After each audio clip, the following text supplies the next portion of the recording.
Yeah. And then they, made their way on to our friends. That's right. I went ahead and put us live because I wanted to make sure this was working. So we up, but we don't officially start until 7. So Oh, if okay. they pop in, they pop in. I got to send the invites out.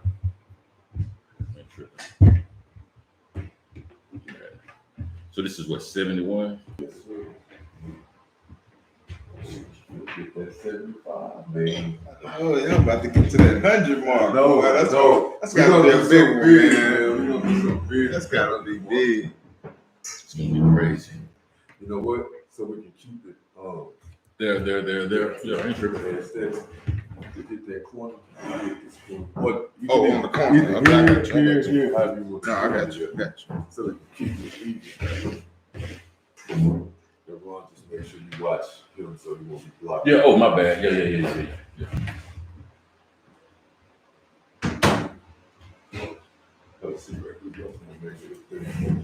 I got to go get me a drink. Everybody else got it. Want something? I'm good right So now. we smoke the heat in there. All right. It's the white kind. I need Put it. up a little bit off. All right. What's up, everybody? We're not officially live yet. We just went on ahead and started the feed. So just go ahead and make yourself comfortable. We're not gonna get started until about another 5 minutes, everybody. Hey, thank you, Jessica. You all. We good. Coins and cows and cowboys. We good. We good, baby. Thank you so much for joining us, for real. We good, baby. Thank you so much for joining us. Stop that. You could have ended that with on WKRP. WLOS, Los Angeles, 83.3 on your dial. Right. I used to DJ back in the day, and I was DJ Double L on the 1s and 2s. Yes. Back when we had to spin them bad boys. Yeah. I remember That's old school, boy. I remember going to the NCO club once, and there was these two dudes. They were military dudes. They called themselves a dynamic duo. Mm-hmm. Them boys were bad. They had the place jamming all night. They were back to back to each other, so they just kept. One would play some, the other would throw in some. I used to love the battles, man. It was nice. I was like, man. Turntable battles. Yeah. That was like back when scratching came out. They say Jazzy Jeff was one of the best, man. He used to always win all the competitions and stuff. Yeah. I remember going by them little packs of needles, always having to have. Yes, needles. sir. Yes, sir. But diamond, and the diamond nickel go on top. Yeah, balance it up. Yeah. You didn't put a nickel on it, on scratch. Shoot, we used to have I think UTF was I think it was UTF, or they was the first ones to put a groove in one of the albums. So if you wanted to scratch and everything, you just put it on that groove and just keep going back. Yeah, you don't have to mess up your songs. I just get one record and put it in that one.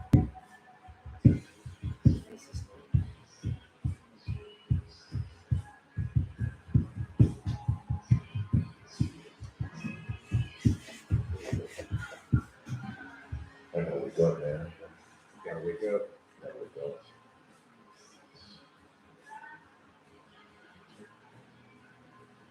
I have got to wake up. I went out there and had to cut that grass today, bro. And that heat. Yeah. Like around 12:01 because I woke up too late. I was like, man, these don't knock that shit out, bro. That son woke me out. Yeah. I would not have made it as a slave, bro. Right. I would not have made it.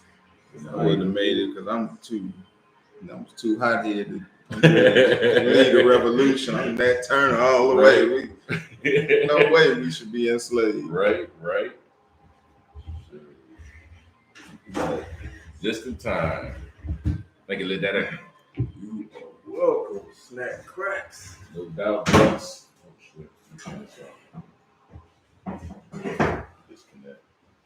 Who did your artwork? Oh, boy, Kid Styles, man. That's dope. Yeah, he does a lot of stuff, man. He's well known around Houston, man. Yeah, I like that. Does all kind of stuff, man. Body art, everything. Oh yeah. Yeah. So what's up, man? Glad you made it finally, man. Most definitely, man. We've been trying to get here. Yes, sir. Man, I appreciate you being here, man. So much. I'm glad to be here.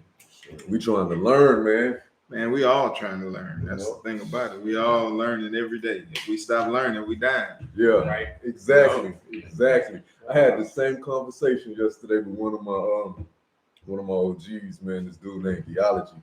You know what I'm saying? We were sitting there talking and stuff, man. And he was talking about music, and he's one of the dudes that I came up under. You know what I'm saying? And they used to sit us down and drill us all the time on music. You know, freestyling and learning how to do this and that, throwing topics at you, and you just got to come off the head and rhyme and make sense and all kind of stuff, man. And so I was sitting there and we were talking, and he was saying stuff to me, and I was like, man, I just had this conversation, and he's telling me with a cat younger than me because I'm passing the information to him. You know what I'm saying? I was like, man, that's how it's supposed to be, man. You know, generation. Because there's levels to the thing. You know what I'm saying? Like, you can be here and you know so much because of the life that you've been through, but it's always somebody that's been through more. Right. You know what I'm saying? And it's a trip, man. I love it, man. And that's just a different perspective, you know? Exactly. Like, exactly. We all on like parallel lines, but we all got our own path. Yeah. And so, you know, I learned what I learned, you learn what you learn. But if we come together and put it all on the table, then everybody coming behind us benefits from our our corporate journey. Right.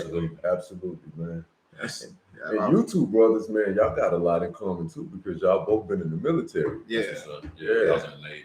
I was in the Army. Yeah. He did a lot of extensive stuff, man. You know what I'm saying? He was telling me about, and he's a military brat. Yeah, he told me about it. Been around half my life. Let's go with two. What's up, everybody? As y'all can see, we got our special guest here. You want to introduce yourself, my brother? My name is Lavelle Lemonier. That's lemon with a French twist. Lemonier. You got French, Puerto Rican. Right? You got it all up in here, boy. International today. For real. Yeah. Man, I love it. Thank y'all so much for joining us. I'm Brother Ron. This is Tim again. Lavelle. Go ahead. And I'm your boy Big Bruck, and we are the Daily Smoke. And yo, my brother Lavelle here, man. He has his own podcast. It's been running longer than us, man, and it's called the Dadcast. The Dadcast podcast. Yeah. Tell us about it, man. Man, the Dadcast is just something that started with me and my wife kind of talking about, you know, our experiences, and I wanted to give something from a dad's perspective. So we touch everything. Our little moniker is we cover everything from A to Z. The first couple of seasons we were audio only, and we talked about everything from disabilities in the minority family. I had a white pastor from a mega church come in, and we talked about social issues in the church as a whole. We talked about PMS. Right. We had a 2-part series on my wife and I. We did that one together, and we called it "Please Make It Stop" PMS.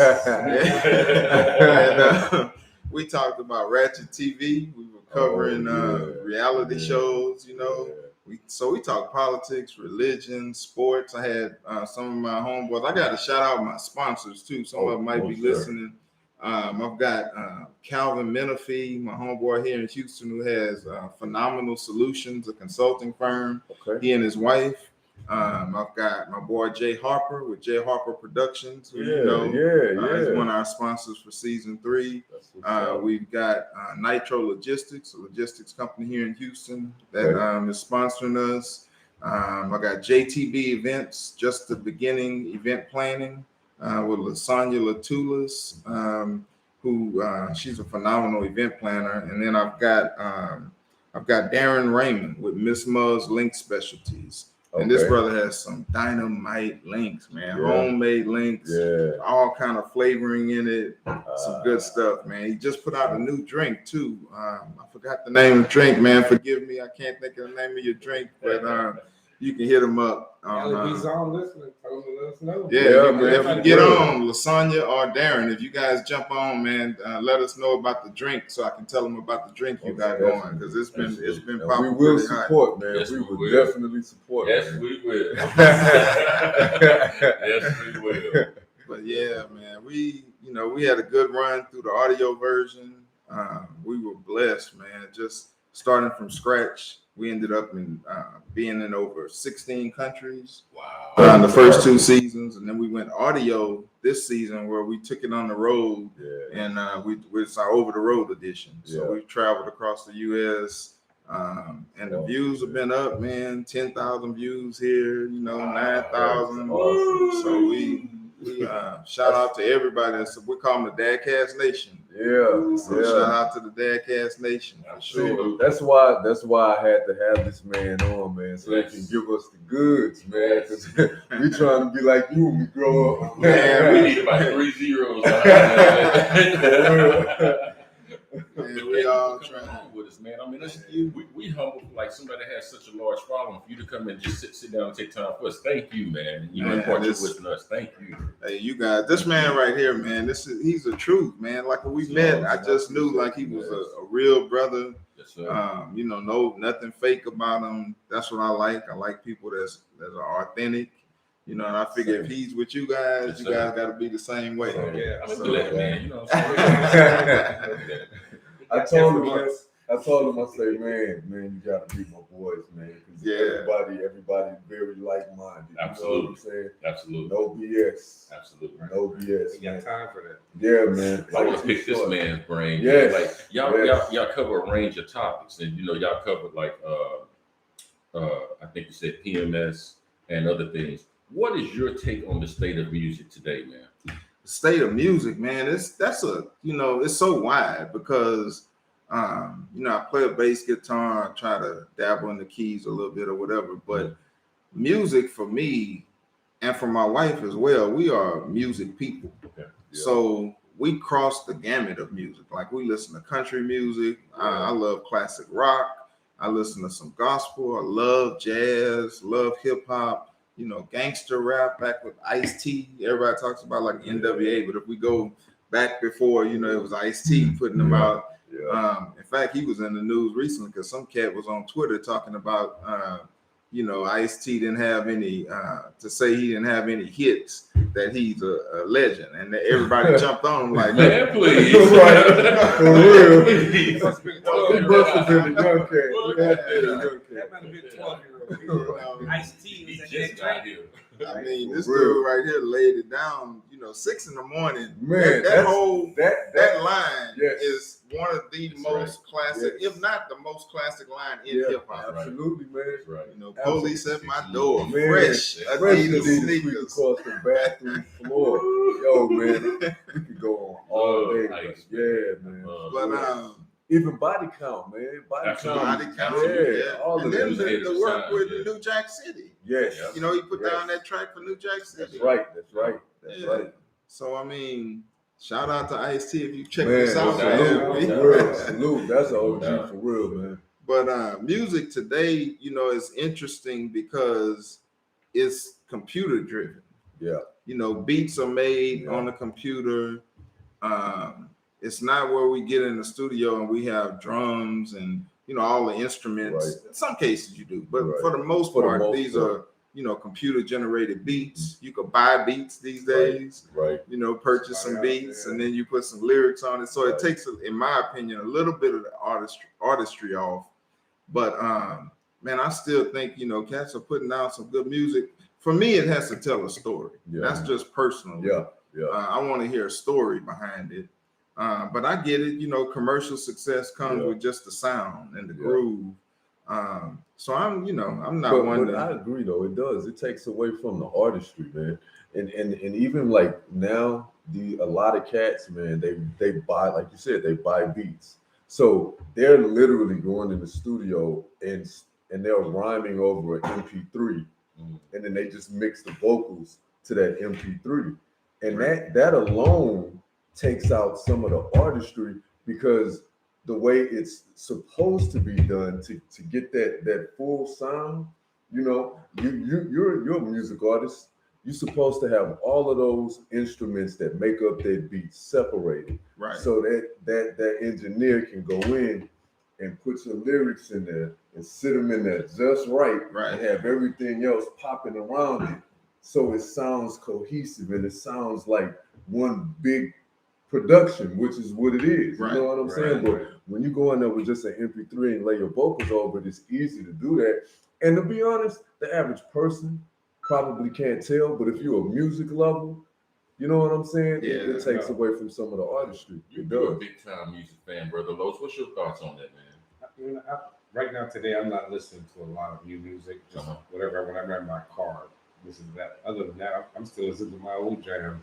What they call old jams. Yeah.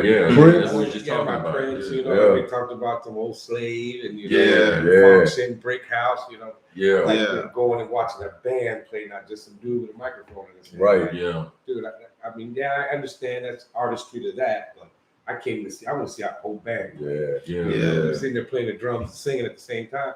That's skill. That's true. That's Some true. people can't play an instrument and sing at the same time. Right. To see that, it's like, oh yeah, that's what I listen to. But like new music, like I said, if I get in my car, here's what I hear. Or somebody I hear something else, or my kids. But I'm still old school. I'm listening to music still back then. Man, since we're amongst musicians, I'm gonna throw a wrench in the story, and y'all tell me what y'all thoughts on it. I'm not saying one way or another. All right. I was looking at a video by Jim Morrison from the Doors, and they asked Morrison. I think Morrison died at 70. They asked him around late 69, 70 before he passed. They say, "Where do you see music going?" It's a very open-ended question, and this is 1970. Okay, he said, "The way I see music going, I just see one man in a room, and he's surrounded by machines. And all of these machines can make up the sounds we normally would have people for."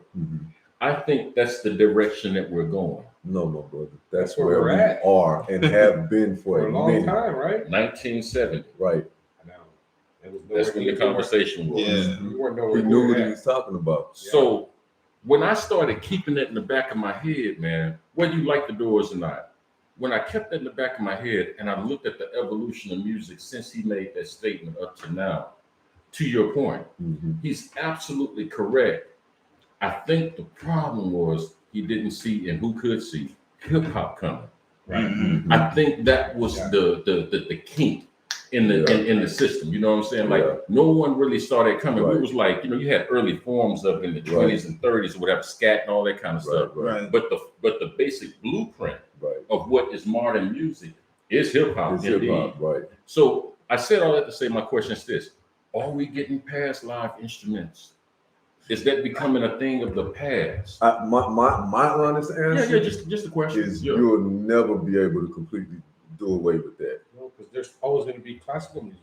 It's always going to be classical music. They're going to play And the there's instruments. always going to be musicians who play The instruments. Yeah. You know what I'm saying? You cannot get that will never go away. We might see new instruments. Yes, I mean, you may even see new instruments that we've never heard that type of sound. Now everything has been automated. Everything has been put into plugins. Any instrument that you want, you got a plug-in for it. You know what I'm saying? But the thing, I was messing around with some of those plugins, trying to get some music for the podcast. And the problem with that is that you can't improv with plugins. So like when you perform, as a performer, when you perform, you don't perform the exact way every time. Exactly. It's how you feel it in that moment. It's what happened during that day. Exactly. You might be way down with something. So now you're more intense. Right. Or you might have had a great day and you just loose and you chilling. So it's never gonna come out the same way. And if you got a track that you're trying to do that with, and you trying to go a different way, the track can't follow you. That's right. But a musician can follow you. That's You know what I'm saying? That's absolutely they can right. feel it. They know That's that you right. got to change chords, or maybe your voice is hoarse, so they got to drop it down an octave. Right. So these things you can't ever replace, in my opinion. That's right. That's 100%. excellent point. And to his point, when he was saying earlier, when he goes to the show, he would rather see that whole the band up there playing, and then the performer. You know what I'm saying? Because that whole thing, that's a whole vibe in itself.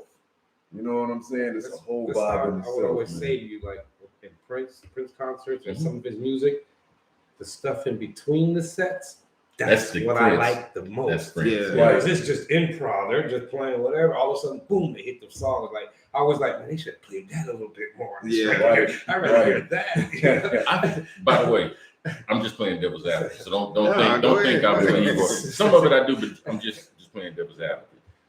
When you look at kids today, like Dead Mouse 5, especially a lot of your electronic music, there's one individual, and the arena is sold out. Right. You know, Right. and they are not there for bass, guitar, Right. improv, that kind of stuff. Like the show is this man in a big Mickey Mouse outfit that's Right. lighting up.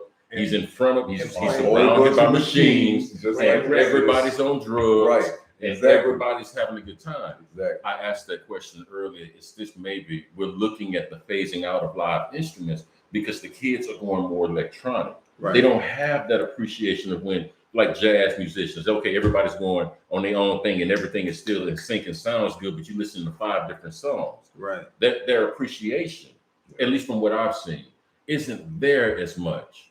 What are y'all thoughts on that? That might be the mainstream for a while, Uh-huh. but you'll always have people that actually like musicians that they'll go and watch. Sure. And even though they're like, it'll get to where, okay, that's all they want to see. I don't care about no instruments. But there's always going to be people that do instruments. So that might be the mainstream, but I can still go watch a jazz band over here because that's what we do.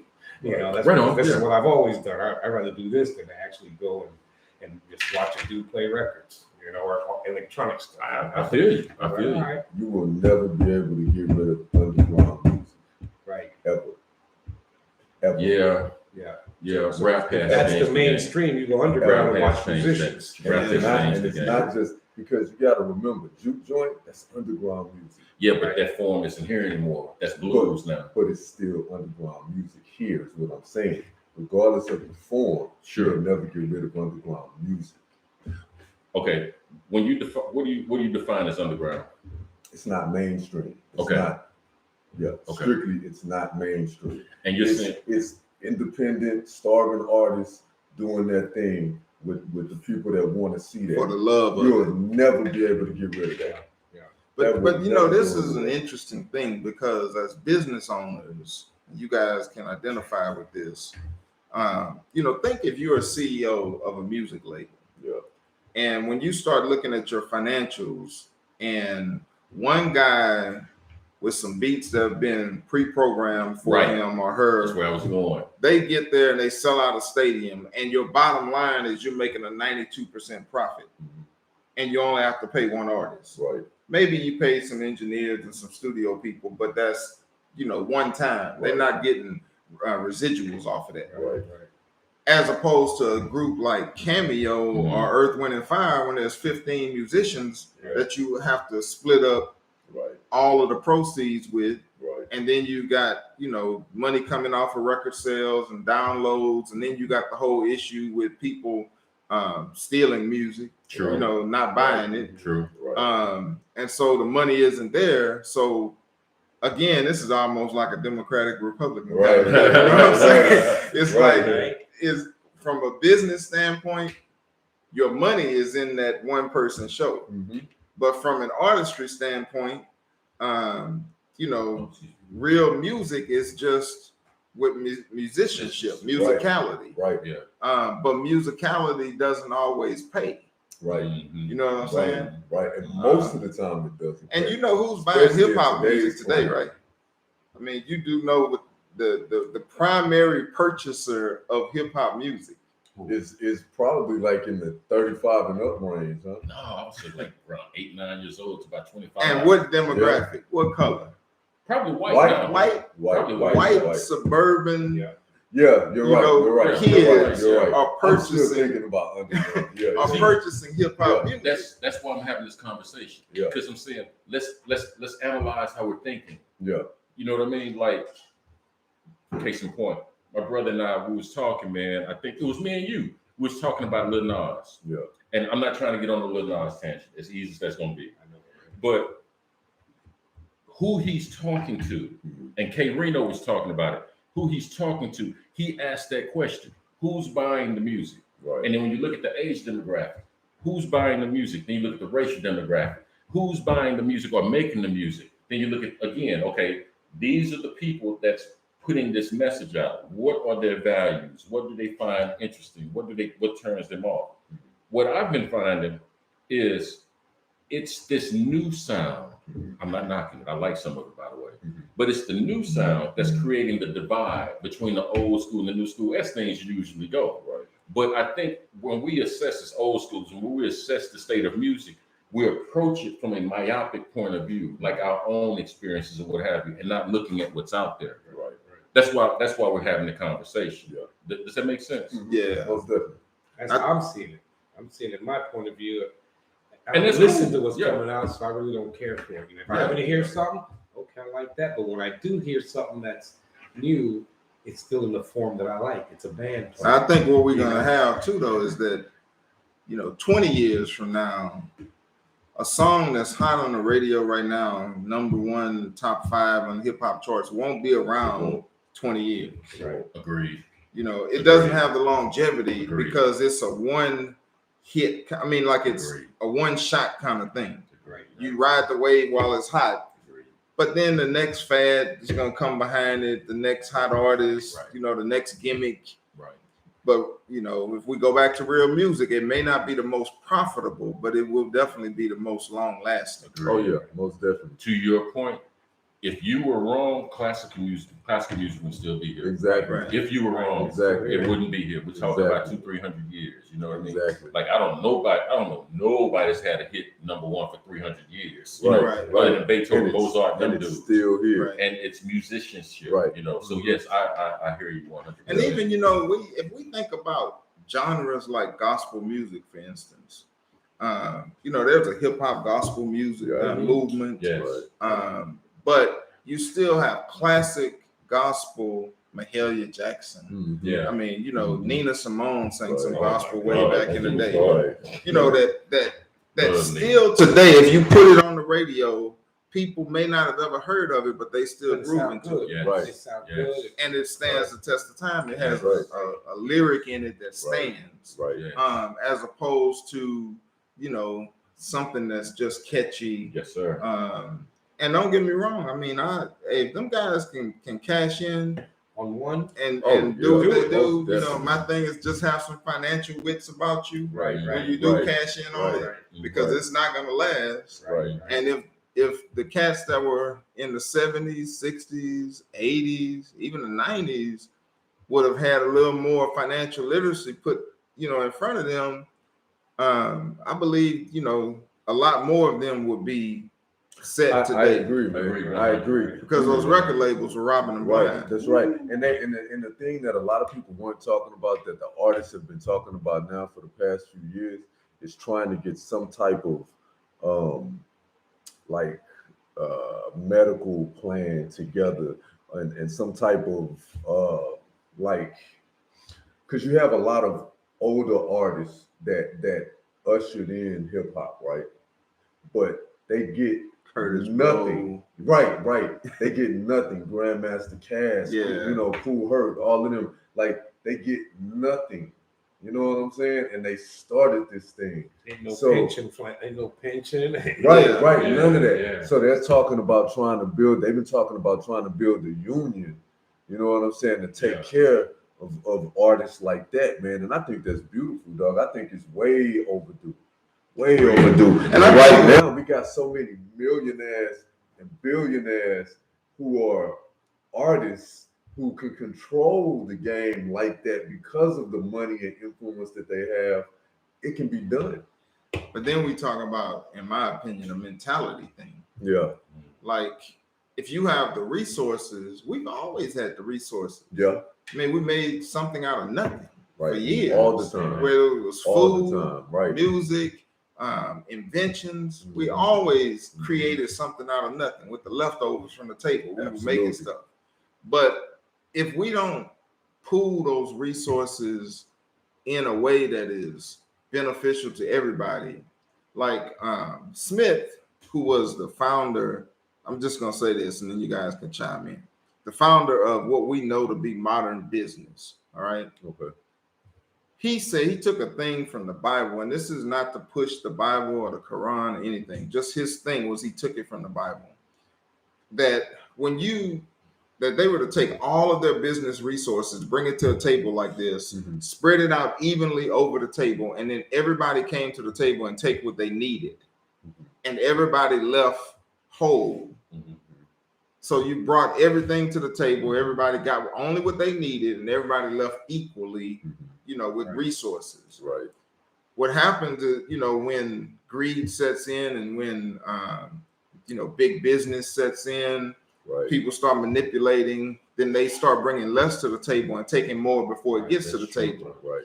I'm just saying that when we have resources with all these millionaires and billionaires in the community, that we have to be willing to sometimes sacrifice our own personal gain at this moment for the larger gain of the community at whole. Not too many people want to do that now. Like I stopped watching football.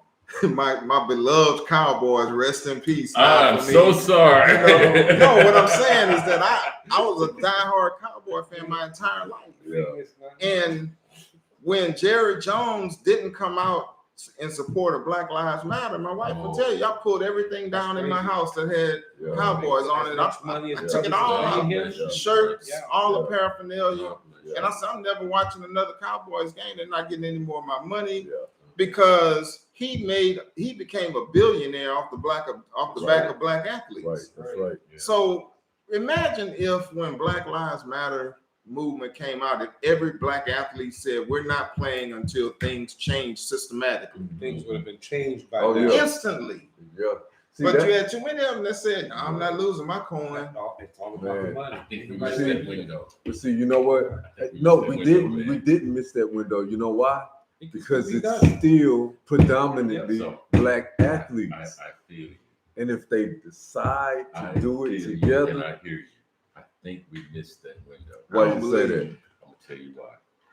When I started, I stayed away from the NBA at least a minute. I was a diehard Magic fan. I know all about 80s, 90s basketball easily. From around 2000 to about 2015, 2014? Yeah, about 2015. I was away from it. I come back, and Luka Doncic is about to change the game. You understand where I'm going with this? At a time when it was a black-dominated athlete, profession across the board. Arthur Ashe in tennis, or Williams sisters, basketball, you name it, football, you name it, etc., baseball, you name it. Now you're starting to see the rules of each of these sports they're changed. And it's changing in a way where you don't have to be the superior athlete anymore. Just got to be able to shoot, and run, whatever. Move. So now it's been open again for individuals that are not necessarily of African persuasion, if you will. So when I saw Luka Doncic on NBA 2K22, I went, oh shit. It's not a black dominated as it was in the 90s. As it was in the 80s, except for, your boy Bird, those kind of people. It's now more of an even playing field for the athlete. So if we walk out of athletics right now, they have plenty of individuals that are willing to fill that place that may or may not be black. I would argue, maybe not as many white, but they wouldn't hurt us if the same thing happened, let's say, about 25 years ago. But it would hurt if we stopped watching. I hear what you're saying. I hear what you're saying, but I don't think it's even yet. I don't think it's nowhere even close. He's just the beginning. Even yet, man. It's coming. I can see that. I can see that in the future. But that is nowhere. It's not even close yet. Okay. If the black athletes said right now, let's stop until there's a change. Every sport, football, baseball, basketball, it'll shut down. Baseball, it'll shut down. List goes on. It'll shut down, man. They can watch hockey. Shut down until that change is made. Hockey, right? Hockey, right. But the thing is that they've got to man. This is. Oh, go ahead. Now just think to what he's saying. Though I still think that if you go across playgrounds across the U.S. You're still going to find predominantly minority Oh, I don't disagree. excellent athletes who are going to make their way to the NBA, to the NFL, to the MLB, to whatever sport they choose to go in. Boxing, let's not forget about boxing. You take minorities out of boxing, it's a done deal. Right. Well, I mean, Shut we down. got Tyson Fury. Yeah, but he's one out of how many? I feel that. We But- can't have a but- one-man match. I feel that. I agree. But that's the point I'm making. Whether it's Tyson Fury, whether it's Luka Doncic, like the need for sports for the black body has passed in terms of outside of number. Now, if you want to fill positions with numbers, that's fine. We have the greater numbers. But in terms of where sports is going as a whole, it's an open field now. Boycotting will not get the attention of the sports in world now as much as it did then, because look at how hard we have to fight for Black Lives Matter in sports across the board. Now it's worldwide, but look at how hard what's his name? Kaepernick. Look at how hard Kaepernick, who's now blackballed, can't get back into football if he wanted to. Look at how hard he had to fight just to take the knee. Look at how football resisted the knee. Look at how soccer in Europe resisted the knee. You understand? Now you're starting to see the real racism coming, especially in Europe. Right. You're starting to see a lot of real racism coming out at the athletes because the darker athletes are taking the knee. Right. But that will not stop the sport. I'm fairly certain, man. I guarantee you they'll find replacements. And I think I hear you, but I just think that if every not just black athlete, but minority athlete, even if every just black athlete, but when you talk black, we're more than just one people of blackness. There's so much blackness out there. Absolutely. But if you take anyone of African descent out of major league sports, there is not enough to draw. And the byproduct of that is that black people buy merchandise. We stand in line for the new kicks. That's where we buy the jerseys. Right. We're gonna rep our favorite one. Man. We motivate the economy. And if they don't play and we don't buy their merchandise, that's gonna hurt. The organizations are gonna have to stop and pivot. Let me ask you a question. Out of the number of, we won't just say black, let's just say minority. Out of the given number of minorities we have, we can only speak about this country because that's what we know. If they decided, or we decided rather, to boycott a certain industry of sports, the percentage that we have available, we're 15% of the United States. What percentage are sympathetic to the cause? What percentage of the population or the minority? Not the population. The minority, absolutely. The minority population. So I think that varies because we have so many thoughts. Okay. And we can't be bottlenecked into, we think this way, we think that way. We're not all Democrats. We're not all Republicans. Agreed. A lot of us have independent mindsets.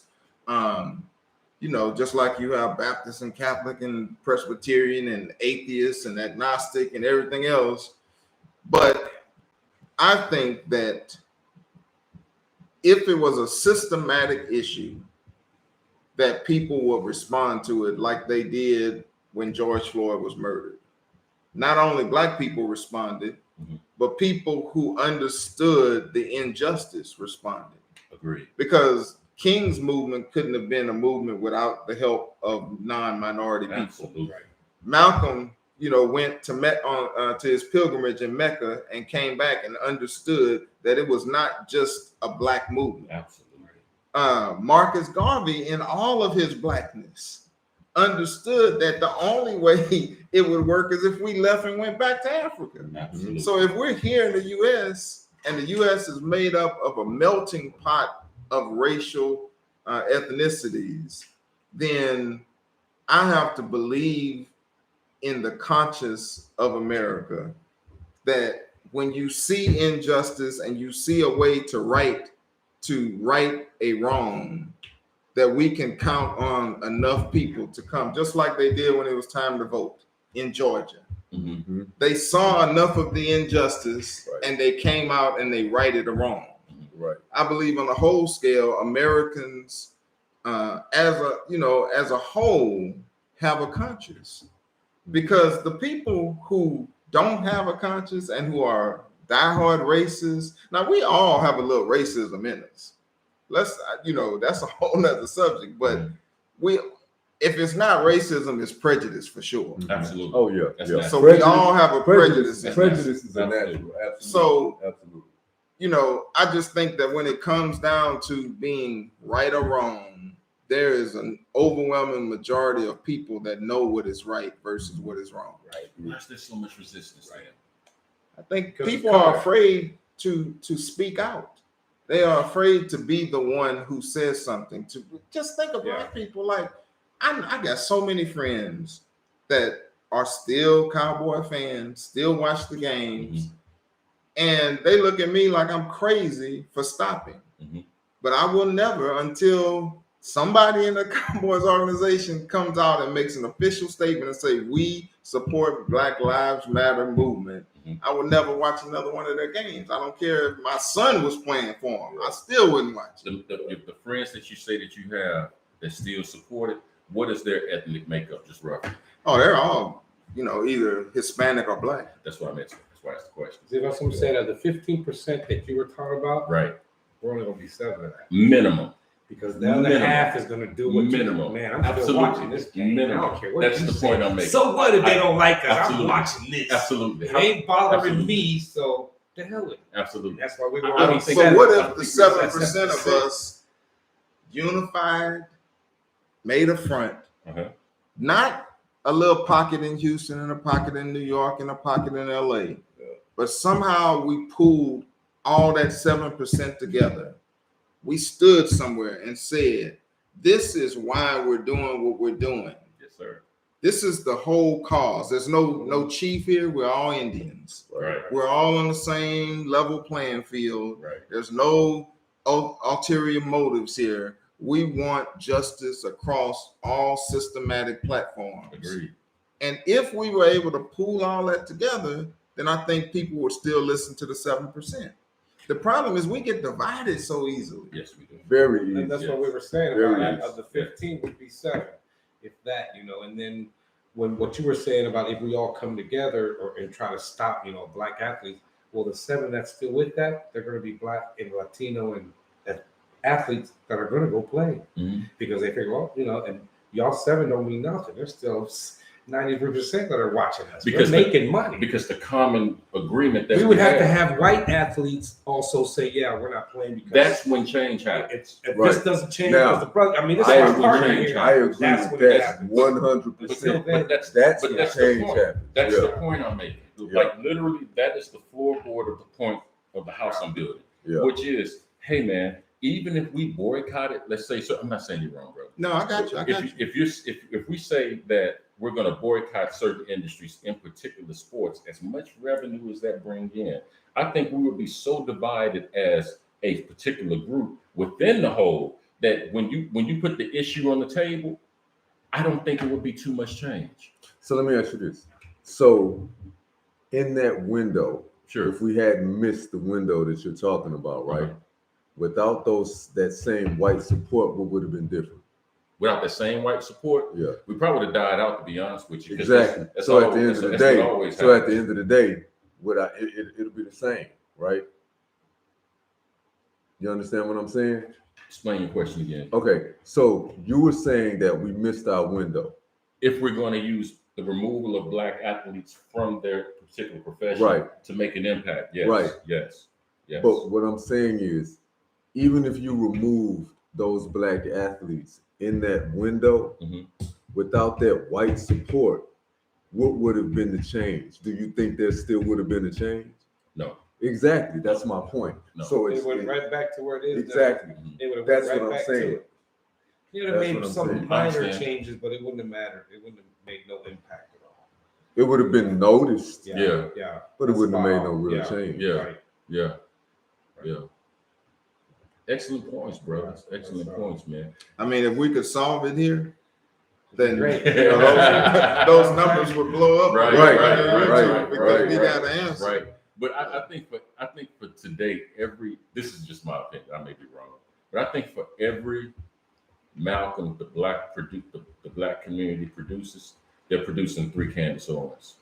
Yeah. I really believe that. Yeah. I believe on purpose. I believe it's produced, whether it's on purpose or not. I think we have come into a socio-economic state where we've gained enough where we feel included. When we're being excluded, but we feel included. That's right. And that's why I am just kind of reluctant to put all of my marbles or eggs in a basket to say, hey, if the black movement does X, Y, and Z, I really think we've moved a long ways from the black movement. Because now, I'm not trying to get on other subjects, but now you're dealing with environmental crisis, you're dealing with sexuality, you're dealing with socioeconomics, et cetera, et cetera. And the playing field of America, that wealth gap is widening so far that now when you want to address certain social issues, you have more people saying, hey, what about me too? Right. I'm your neighbor. Right. You got that? Me too. Yeah, okay. Me too. Me too. But you know, what about the thing that I think it all goes down to is that we have more in common than we have apart. Agreed. So whether it's the Me Too movement, whether it's the Black Lives Matter movement, whether it's gender equality movement, whether it's environmental issues, the root of all of those issues is an unjust system. Agreed. And if everybody from our, equal representation from all of those movements came to the table and we weren't trying to push an agenda for just that movement, but every voice of that movement had an equal seat at the table, we could adjust systematic issues across the board. Because the reason, in my opinion, the reason we have systematic issues is because we have people who make the decisions for systems at the table with the voice that don't need to be there.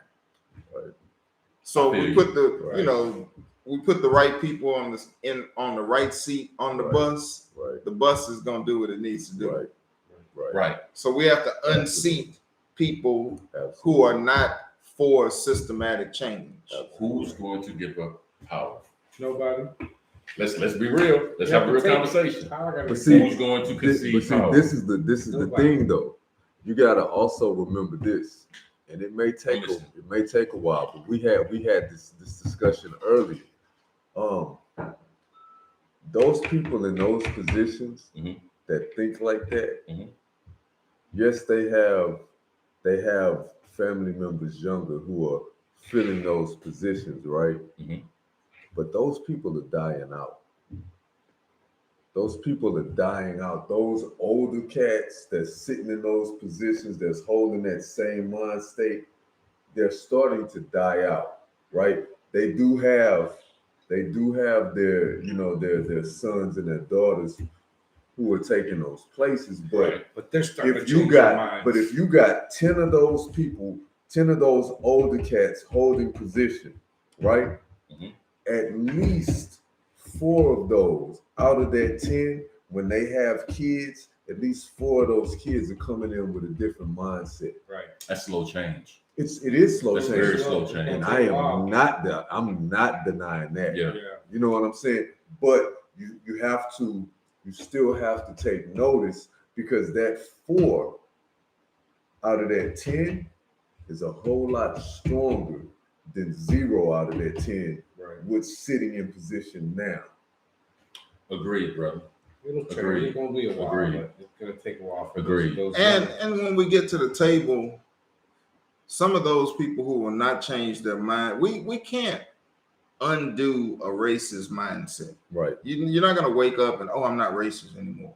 That's probably not gonna happen. Right. But you can wake up and say, even if we do it a different way than we've been doing it, and I still get my piece of the pie, then I'm good. Right. So we have to find systems that allow for justice and profitability.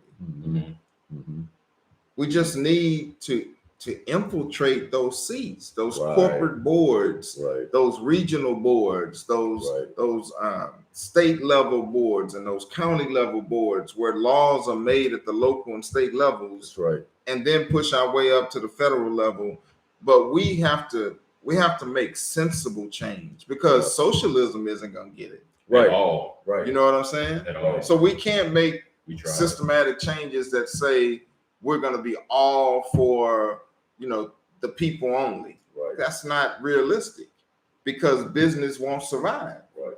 So we have to make systematic changes that allow for profitability, but have the best interest of people of all colors at the root of the decision-making process. Now, that's easier said than done, but it's not impossible. Great. And it's happening, because what I've been noticing over the past couple of years, man, there's a lot of young Black, Hispanic, and minorities that are in their late 20s and early 30s that are coming into local government positions, taking those local government positions, and they're trying to make change, because they don't have that same mind state as the previous power. You know what I'm saying? So they're coming in and they're starting to take those seats. And yes, again, what you said, it is slow change, but it's happening. Where there was no movement on that point at first. I am very, very hesitant to trust change for us that doesn't come for us. Right. Right. I'm just gonna be very honest. Right. Okay. You buy into socialism to a heavy degree, and you make good points. What are your thoughts on it? Because this brother and I, like, socialism in this country, I don't know how well it's gonna work. I mean, hell, pension systems out the door. I doubt Social Security is almost on life support. It would never work here. I mean, But in terms of philosophy, how do you see that benefit? I mean, no, for me, the part of socialism I like the most is I believe in taking care of your people. Mm-hmm. Whatever you got to do, you take care of your people. Mm-hmm. However, and by people is your citizens. I don't care what color they are or where they come from. Right.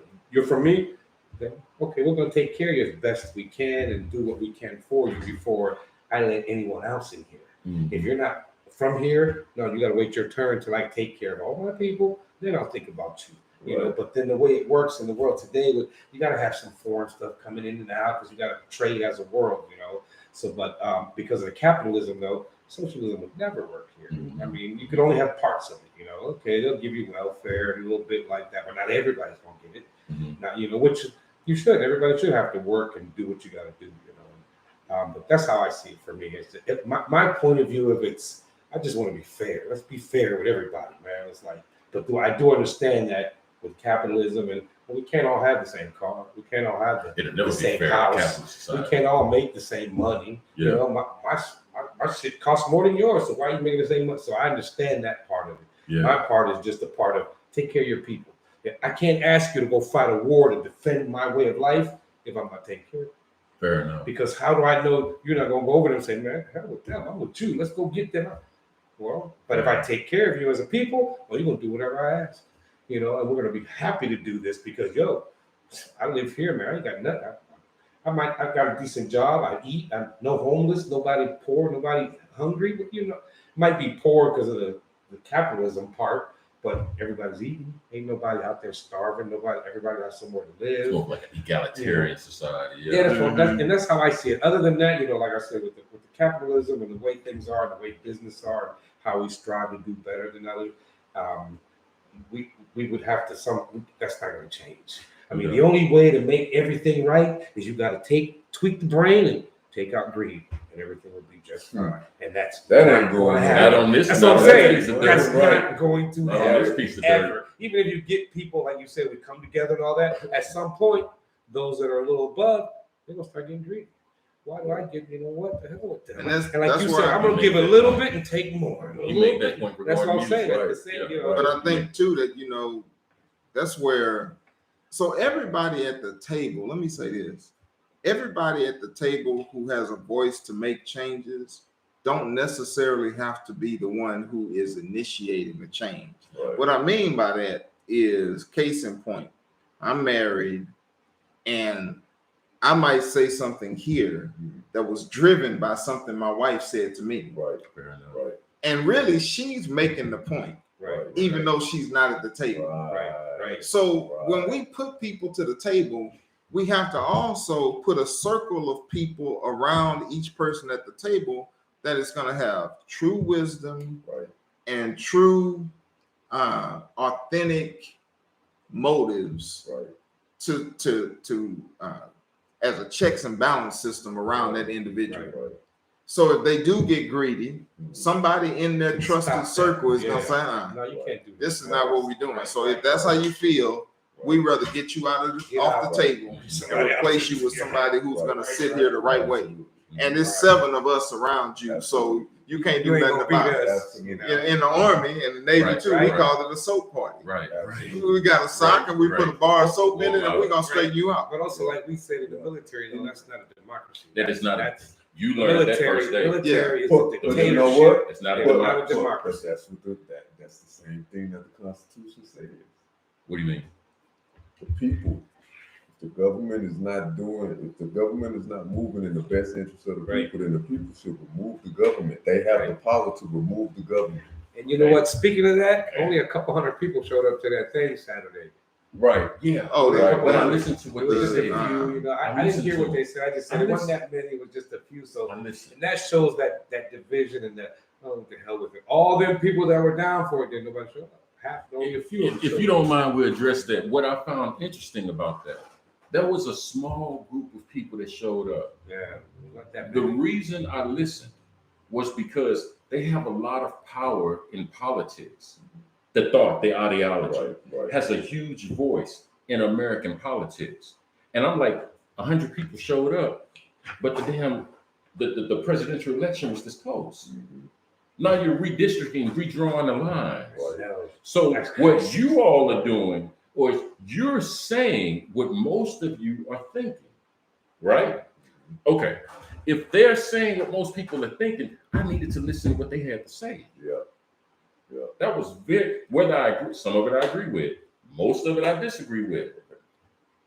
Be that as it may. That's on both sides of the line. Both sides. Right. They are not the bad guy. We're not the good guy. Vice versa. Because I can name some Democrats for you. Oh yeah. I can lay them out for you. Absolutely. But here's I mean this. I ain't trying to make this no political point or whatever. Because we're trying to interview this brother. Hey. But I promise we coming, brother. But this is good stuff though. It's needed. I gotta be honest, man. I don't think personally we will see true fairness, equality, justice, whatever you want to call it, until Black people in particular become very, very critical of the Democratic Party and their policies as we are towards the Republicans. Right. So I believe that. why do we even have to be and vice versa? Democratic? That's what we have. That's our system. We born. I mean, we can have a libertarian or what have you. That's the system we're born in.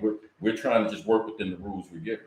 But don't we have We can make it more. Don't we have our own enough to party. be independent? You can make your own party. 15%, not really. I mean, we can, but we'll draw. How at many 15%. of the percentage of the U.S. population? Look at the amount of registered voters. Okay. Okay, it's a small percentage. Okay. Of the amount of registered voters, then you look at the demographics within that voting population. Okay. It starts to have a little more parity, a little more when we do that. Okay.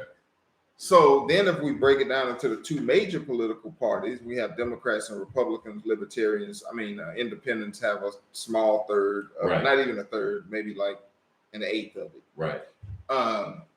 If we just take the two major parties and we look at the population of active registered voters, Yes, sir.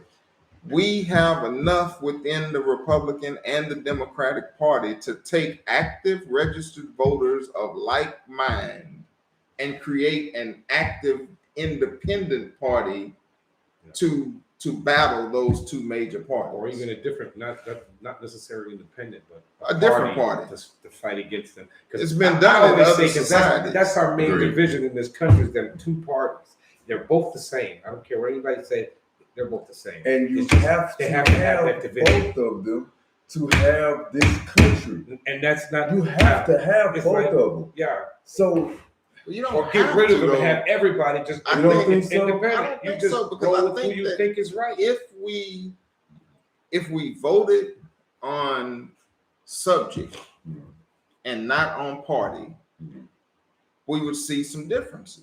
right. Because when you look at how many times have you gone to the voting booth and you looked at, let's just be honest, and those that are out there, listening, chime in, call in, Absolutely. or Yes, send most us a message. Let us read it on this live chat because I'm interested to hear what people think. Right. But how right. many times do we go to the voting booth and because we haven't done our research, the majority of the things that we're voting for, we don't know about. That's right. So we vote for the major or names that we know. Yep. Exactly. But we're not educated on everything that's on the ballot. Right. Right. It takes time, it takes research, it takes discussion, it takes effort. And so we have to position ourselves educationally to know what we're voting for and why we're voting for it. Right. Because the worst thing we can do is go in there and just hit Democrat That's what because they do. we think that's right. That's what they do. But Or Republican. right. I always say, and then when you get your new taxes, man, my taxes are up. Yeah, that's what the senator dude you just voted for said he was going to do. Right. Oh, he did? I didn't know. I remember the first time I voted. When I voted for president, there was other names there. I'm like, who are these people? I never Right. heard of these people, but there was other names there. I could vote for this person, but Right. I'm like, oh shit, I don't know. Like, I didn't even know. I had no clue that that's the first time I ever went. Well, the first time I went, first of all, I didn't even know. I just went, and then he said, "What? Oh, I'm registered independent." Oh, well, sir, when you go in the booth, you can only hit 25, 26, and 27. You can't touch none of the others because you're not Democrat or Republican. And I thought, well, how fair is that? Like, well, this is a primary, so if you're not one of them, well, there ain't no one else. I'm like, there ain't no one else to vote. Well, this is just for them. The only ones you're voting for are questions of the city you live in. That's for everyone. Mm-hmm. Should we implement, Act 37? If I knew what it was, I was like, well, man, I really didn't do that. I went in there and looked. I turned around and walked out. I'm like, I have no clue what to do here. And I didn't know that that's what it was. Oh, this is a primary. Oh, so this is just for Republicans and pretty much. I'm like, well, what about the rest of us? We never get a say so on. It's like, And that's I got no systematic. say so in saying like, well, I don't want this dude. That's why I always say, you know what? Get rid of that party. Let's all be 10 dudes running for president. I like what he has to say, and I'm going to roll with him. I don't care what. I just like what he has to say. I want, I believe in with this guy. And let's go that way. Because when you have the two parties, especially, they're both the same. They don't do nothing. People don't. When I hear people say, man, the Democrats want to ruin this country. You really think a white Democrat man wants to ruin America? You're out your mind. Like, really? You really think that because he's a Democrat, you forget who he really is? He's the same as that dude on the other side. That never changes for them. They're always the same. It's just now, we got to have two different sides. I'm going to roll with the people that believe in conservatism. And, well, I like people to be more free, so I'm going to go this way. All right, let's have that fight. Now, you know what the one point I want to interject here is in this discussion right now, we are this is like the church preaching to the choir. Agreed. Right. We need people. I tried to get this guy on my podcast that was a Trump supporter. Because I was telling my wife, I go through our neighborhood, I see Trump signs up, during the election cycle, and I wanted to go in one of my neighbors, and have a civil discussion about why you believe the way you believe. And I had a conversation on the phone with this guy. He helped my wife, her car stopped or something. He was a big Trump supporter. He came and helped her. I wasn't available. He helped her. He had a Trump hat or shirt or something on. My wife told me about it. My wife told him that, hey, my husband has a podcast and he really wants to talk to somebody who is of the other, mindset. And the guy said, well, here's my number. We talked. He didn't want to come on the podcast, but we had a conversation about it. And some of his reasoning, his rationale was legitimate. Right. And what I'm saying is that when we have discussions like this, we've got to be willing to have people who think differently, who may be diametrically opposed to what we say, but we know that they can have a civil discussion at the table and say, look, it's okay for us to have different opinions. And you have a right to believe what you believe. I have a right to believe what I believe. When we leave out of here, we should be cool. But we can't fight a fight when we only know our side. Agree. Right. That's right. Agree. Because we don't even know if what we believe is always right. Right. Sometimes it's just what we've been taught to believe. Right. Agree. And we haven't stopped to think about, like, is this really the best thing for me to believe? Right. Yeah. The problem with that, though, is what I've noticed a while is, even though those people see it that way, they don't care. Absolutely. I understand what you're saying, and I know that that's really the right way, but I don't care. I'm gonna roll with this. But I would like to have that person I'm sticking with sitting my guns, here not what you say, to say that on air, you know what I'm saying? so that the public can hear that this person knows what is right, but chooses wrong because of a mentality. Because of mentality. I think you were giving us. Well, I don't mean to say this is the opposite political party. I think it applies to the world now. I mean this wholeheartedly. I think at the end of the day, when we're having conversations like we're having now, at the end of the day, especially when it comes to politics and religion, I don't care what the facts say. My mind is made up. Right. That's what you're dealing with. That's pretty much what it is. Like, there have been times you can have clear, reasonable, rational conversations with individuals regarding a particular topic. And you ask them, say, hey, okay, now, what is your response to it? And at the end of the day, my mind is made up. But how many? I mean, we'd have to do it, on podcasts across the country. Sure. Right? And it'd have to be done all the time, not just at election time. Sure. Because it takes time for minds to change. Right. Absolutely. And you have to keep, like, if you hear a song on the radio that you like, when I heard a Justin Bieber song, I did not want to like anything by Justin Bieber because it was Justin Bieber. Right. But that song played on the radio so much, I got to learn the lyrics to it and the melody, and I start finding myself singing along with Justin Bieber, even though I didn't want to, because it was in front of me all the time. If we put a message in front of people on a repetitive basis in podcasts and discussion rooms all across the country all year round, people of different beliefs sitting at the table, and we only take a small percentage of those who will listen to rationale and make changes. Some of it will be us making changes. Some of it will be them making changes. But we will make small incremental changes year round. And then all we need is a seed of doubt when people go to the polls. We need them to think twice about whether they're voting because that's how they historically voted, or are they voting what is right? Because they know it's right. So let's talk about the election. Why did Trump win? He won, in my opinion, because we underestimated rural America. Absolutely. And what happened in rural America? They came out and they voted in droves, and he spoke. I don't even think that he believed half of what he said. I think that he knew the vein that would get their attention, so he wasn't afraid to speak it. And so they came out to support it. Because you can't make me believe that Trump cares about somebody in a trailer park in Podunk, Georgia. He would never visit them. He wouldn't care. He's a class elitist. He's definitely. What he did and what he noticed before him, Obama. He figured just because he was black, he woke up a lot of people that never voted in their lives ever. The brother, I'm voting for the brother. And Trump, man, I know there's a lot of people, white folk, that are racist, that if I speak the right stuff, they're going to be like, yeah. Especially now that I'm kind of pissed that this black dude's my president, man. Now this dude's talking like America back to what it used to be. They knew their place. Yeah, I'm voting for him now. And he brought all the new 18-year-olds right along with him. And they knew exactly what they were doing.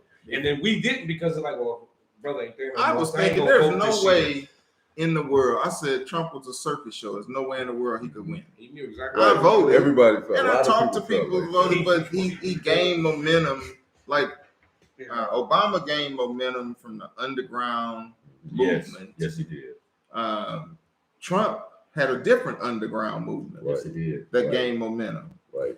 When it came out with Biden, so people saw that Trump was basically illiterate about American politics. Right. He was brilliant about Business manipulation, right? Yeah. but he was basically illiterate on American politics. That's right. Yeah. Excuse me, bro. He just trying to do is just talk mess, tell people that, hey, these countries owe us money. I'm gonna get that money. People like, yeah, but he didn't know what he was doing. And Biden Come on, man. was not my number one choice. But I don't think he was a lot of people's number no, one I think choice, that man. Kamala was people's number one choice. Yeah. Neither one of them was my number one. I'm just saying that I think of the two of them, of the ticket, those two, yeah. And then a lot of people felt like anything was better than Trump. Yeah. Right. Because But it was narrow. It was a Right. narrow It was win. See, that's what I'm hitting on. Yeah. It was a narrow win. When Obama first won, what are we, a red state? We are still a red state. Yeah. Barely red, but we are still right. red. And they drawing up the lines. They're trying to change it. Right. You see them Right. already, right? Right. Yeah, they're trying already. Right. They're brilliant. They're brilliant. Right. They're brilliant. Right. So when Obama won the first time, you had a lot of red that went blue. When Obama won the second time, we took the attitude as a nation. Okay, he's been in for 4. Here's what we're dealing with. We would rather treat him like we did Bush Jr. He didn't start at X, Y, and Z. He's done X, Y, and Z. We're going to let him finish it. That's why they voted for him the second time. With Obama, a lot of white people were really, really upset with him. Big time. Cursing at him in the State of the Union address, all that kind of stuff. All right. When Hillary ran, bringing Obama's legacy with her, that's what we was voting for anyway, versus Trump. And Trump was in dead last for a long time, up until like about maybe midway. Right. You saw all of the reds that went blue go back red. Why am I saying that? To your point, Trump hit a vein. He hit the reality. They're gonna come take your guns. Remember? Abortion. All of the issues we're dealing with now, Trump dealt with head on. And he had a whole lot of issues facing him that would have disqualified most presidents. Grab them by the peak. Right. That kind of stuff. Well, they're good people on both sides, white supremacists and whatever. They didn't care, because at the end of the day, Trump was hitting on core, and I say that in quotations, core American values. Now, when we sit down across from a person that say they're a Trump supporter, if you really listen to what they're saying, on many levels, they make sense. And I agree with it. That's absolutely right. On many levels. That's right. However, there comes a point where there's no negotiation. I think Trump brought that to the table. He brought that forefront and center, which at the end of the day was the race issue. That was the whole issue we had with Trump. Before Trump came into power, the whole thing was, you even had black people. He's something new. No, he doesn't know about politics. Right. He's not a politician. Right. We've had politicians. Exactly. Let's try non-politicians. That's right. They were trying something new. That's right. That's right. So when you saw Trump barely beat Biden, that scared the hell. I'm sorry, Biden barely beat Trump. That scared the hell out of me. Yeah. Because what that told me was, at the end of the day, this country is still about race, and there were just as many black people voting for him as they were for Biden. And when you say just about race too, but we have to, primarily, but I get you, but we also have to factor in that there are, first of all, small business runs the country. Yes. The majority of small businesses have fewer than 100 people. Yes. And they are the economic engine for the country. Yes.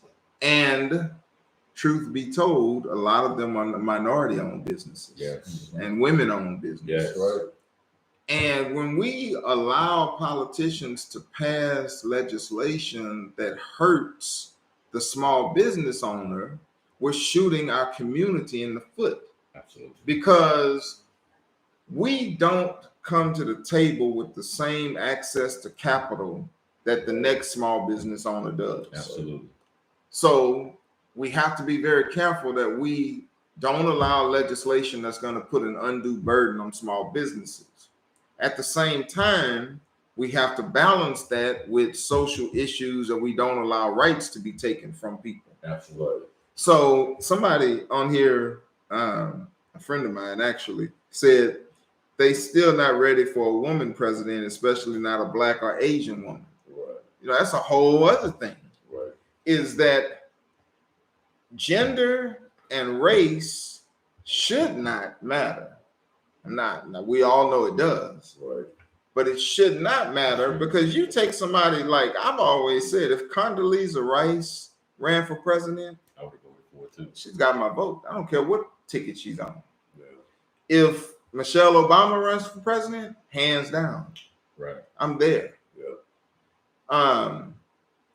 You know, so we have to be able to split our mind from what we've been conditioned to do and believe and think, to vote with logic and common sense for not just what we see now, but what may come down the pipe. Agreed.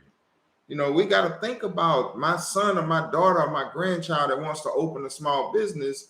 If we allow legislation to come in that's going to hinder them from having access to capital like other people, then we're doing a disservice to our community. Agreed. Across the board. Agreed. Across the board, yeah. I mean, across the board. I'm sorry, I'm just responding to a couple of our viewers. Man, we got viewers that had comments. Thank you for bringing it up. Like, if you guys want to call in and comment on anything we're talking about, please call in 281-858-3107. Please call in. Please do. We know each other. We can talk with each other all day, but we want to hear what you guys have and to if say. you have Absolutely. a different opinion, no matter how different it is, call in, because maybe you can educate us and maybe we can educate you, but we can definitely discuss it. Brother, I'm not going to call this individual out. We have individuals that have different opinions of us, but they support us because they support us, you know? And I ask them constantly, please call in. We want to hear what you have to say, because we're only 50% of it. Right.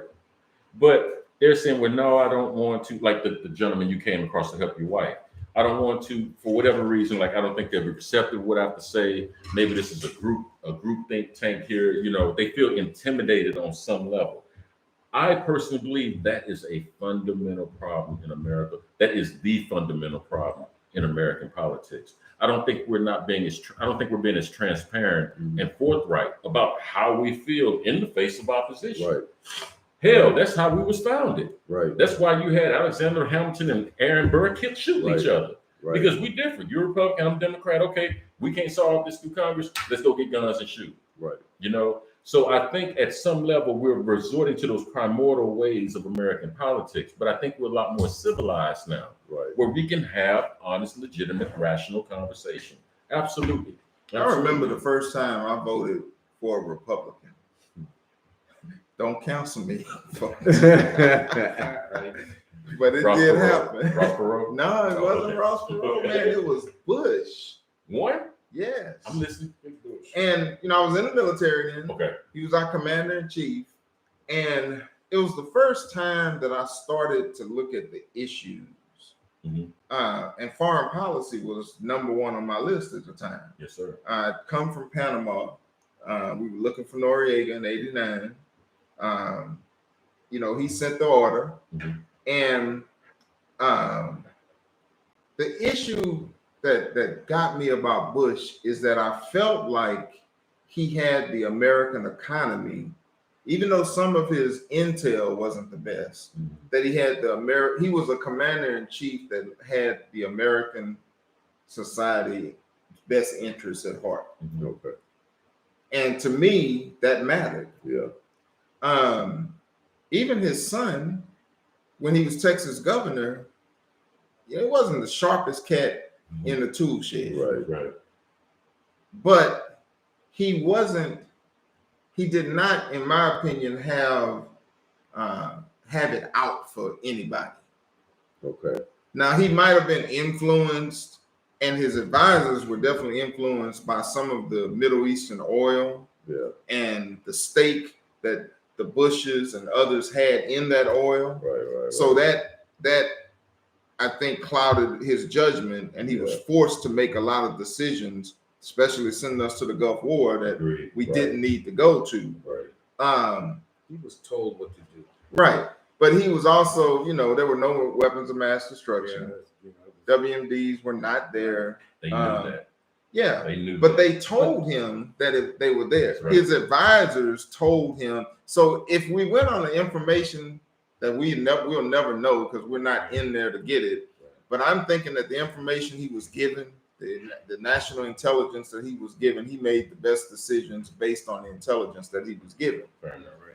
I think that if he knew what the real intelligence was, maybe he would have made a different decision. That's hindsight. It's 2020. Right. But I'm saying all that to say that I'm never, and I hope that everybody who listens to us never votes one way or the other because they've always done it that way. That's idiocracy. Yeah, that's what I always say. Like I said, you might just voted for a dude that now you're mad because something he did when you voted for him. Mm-hmm. I didn't know he was going to raise taxes. Too late. You voted for him, and you helped him win because you didn't educate yourself.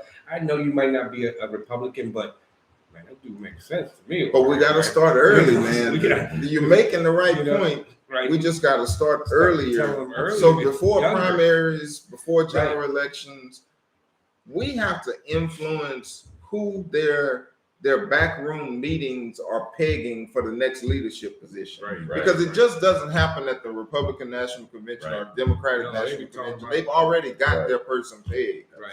We have to influence who they peg long before then. We have to say there's a cat in New Hampshire that is for the people. He has a track record that we like, and he needs to be brought to the national forefront. And we have to have enough support for people to say, make this happen. Right. Well, I mean, like, people don't want to write senators because they feel like it's not going to do anything. They don't want to call the White House because they feel like it's not going to do anything. But man, when we make enough noise and enough of us make enough noise, because the people who are making noise are really the minority. Right. They're the small 100. And they're making all the noise and getting all the attention. While we sit about and complain about it at the barbershop. The problem is they don't understand the power that they have. Right? They don't understand the power that they hold. Because individually they all think my vote doesn't matter. I'm sympathetic to that. Yeah. I'm very sympathetic. I mean, I am too. I have to be honest. I may be wrong. I'm sympathetic to that too. But that's what it is. I'm very sympathetic. You know what I'm saying? That's what it is. I mean, for you to say that is, well, we're afraid to vote. Well, what they just did in Texas makes me feel like, okay, look, why are you changing voting rules that been in place for years and years because your man lost? Right. I thought that's how we did it. Now you want to change it? Wait. And then when you see the maps they draw, like, wait a minute, you're trying to make sure that your people are the ones who vote and win. So, you know what? Well, what do we do? What do we do about it? Well, that's what we got to figure out is how do we get? No, I'm saying, what did we do? When George Floyd was murdered, we showed up in the streets. Right. They just murdered the voting lines in Texas, pretty much, and we did not show up in the streets. Nobody did something. It's another murder. It was out in the open. Yeah, they pretty much they told us what they were doing, and they did it. Yeah, too many of y'all voted. We got to stop. And so we didn't react. Right, that's right. If we would start to react like we did when George Floyd was murdered, every time, man, we gotta be consistent, and we've got to be so annoying to the people that are doing injustices to our community that we never stop knocking on the door. That's right. But unfortunately, that doesn't happen. You speaking to the choir, like you said earlier. People don't want to What upsets me about that is whenever Black people or people of color come together for whatever injustice, we always have to, on some level, and I mean no disrespect to no one with this, these are just facts. We always have to have white approval. Mm-hmm. I don't understand that. The Black Lives Matter was a terrorist group until young white kids started showing up. Right. Let's just be honest. Let's just put it on the table. Mm-hmm. Asians have not had a huge voice in socio political, economic matters in this country. They operate very under the table. Mm-hmm. But as soon as you started having hate crimes against Asians, Mm-hmm.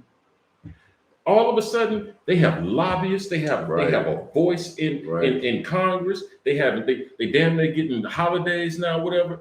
Here we are, 400 years. And we still have to justify Black Lives Matter Right. because you say police lives matter. Right.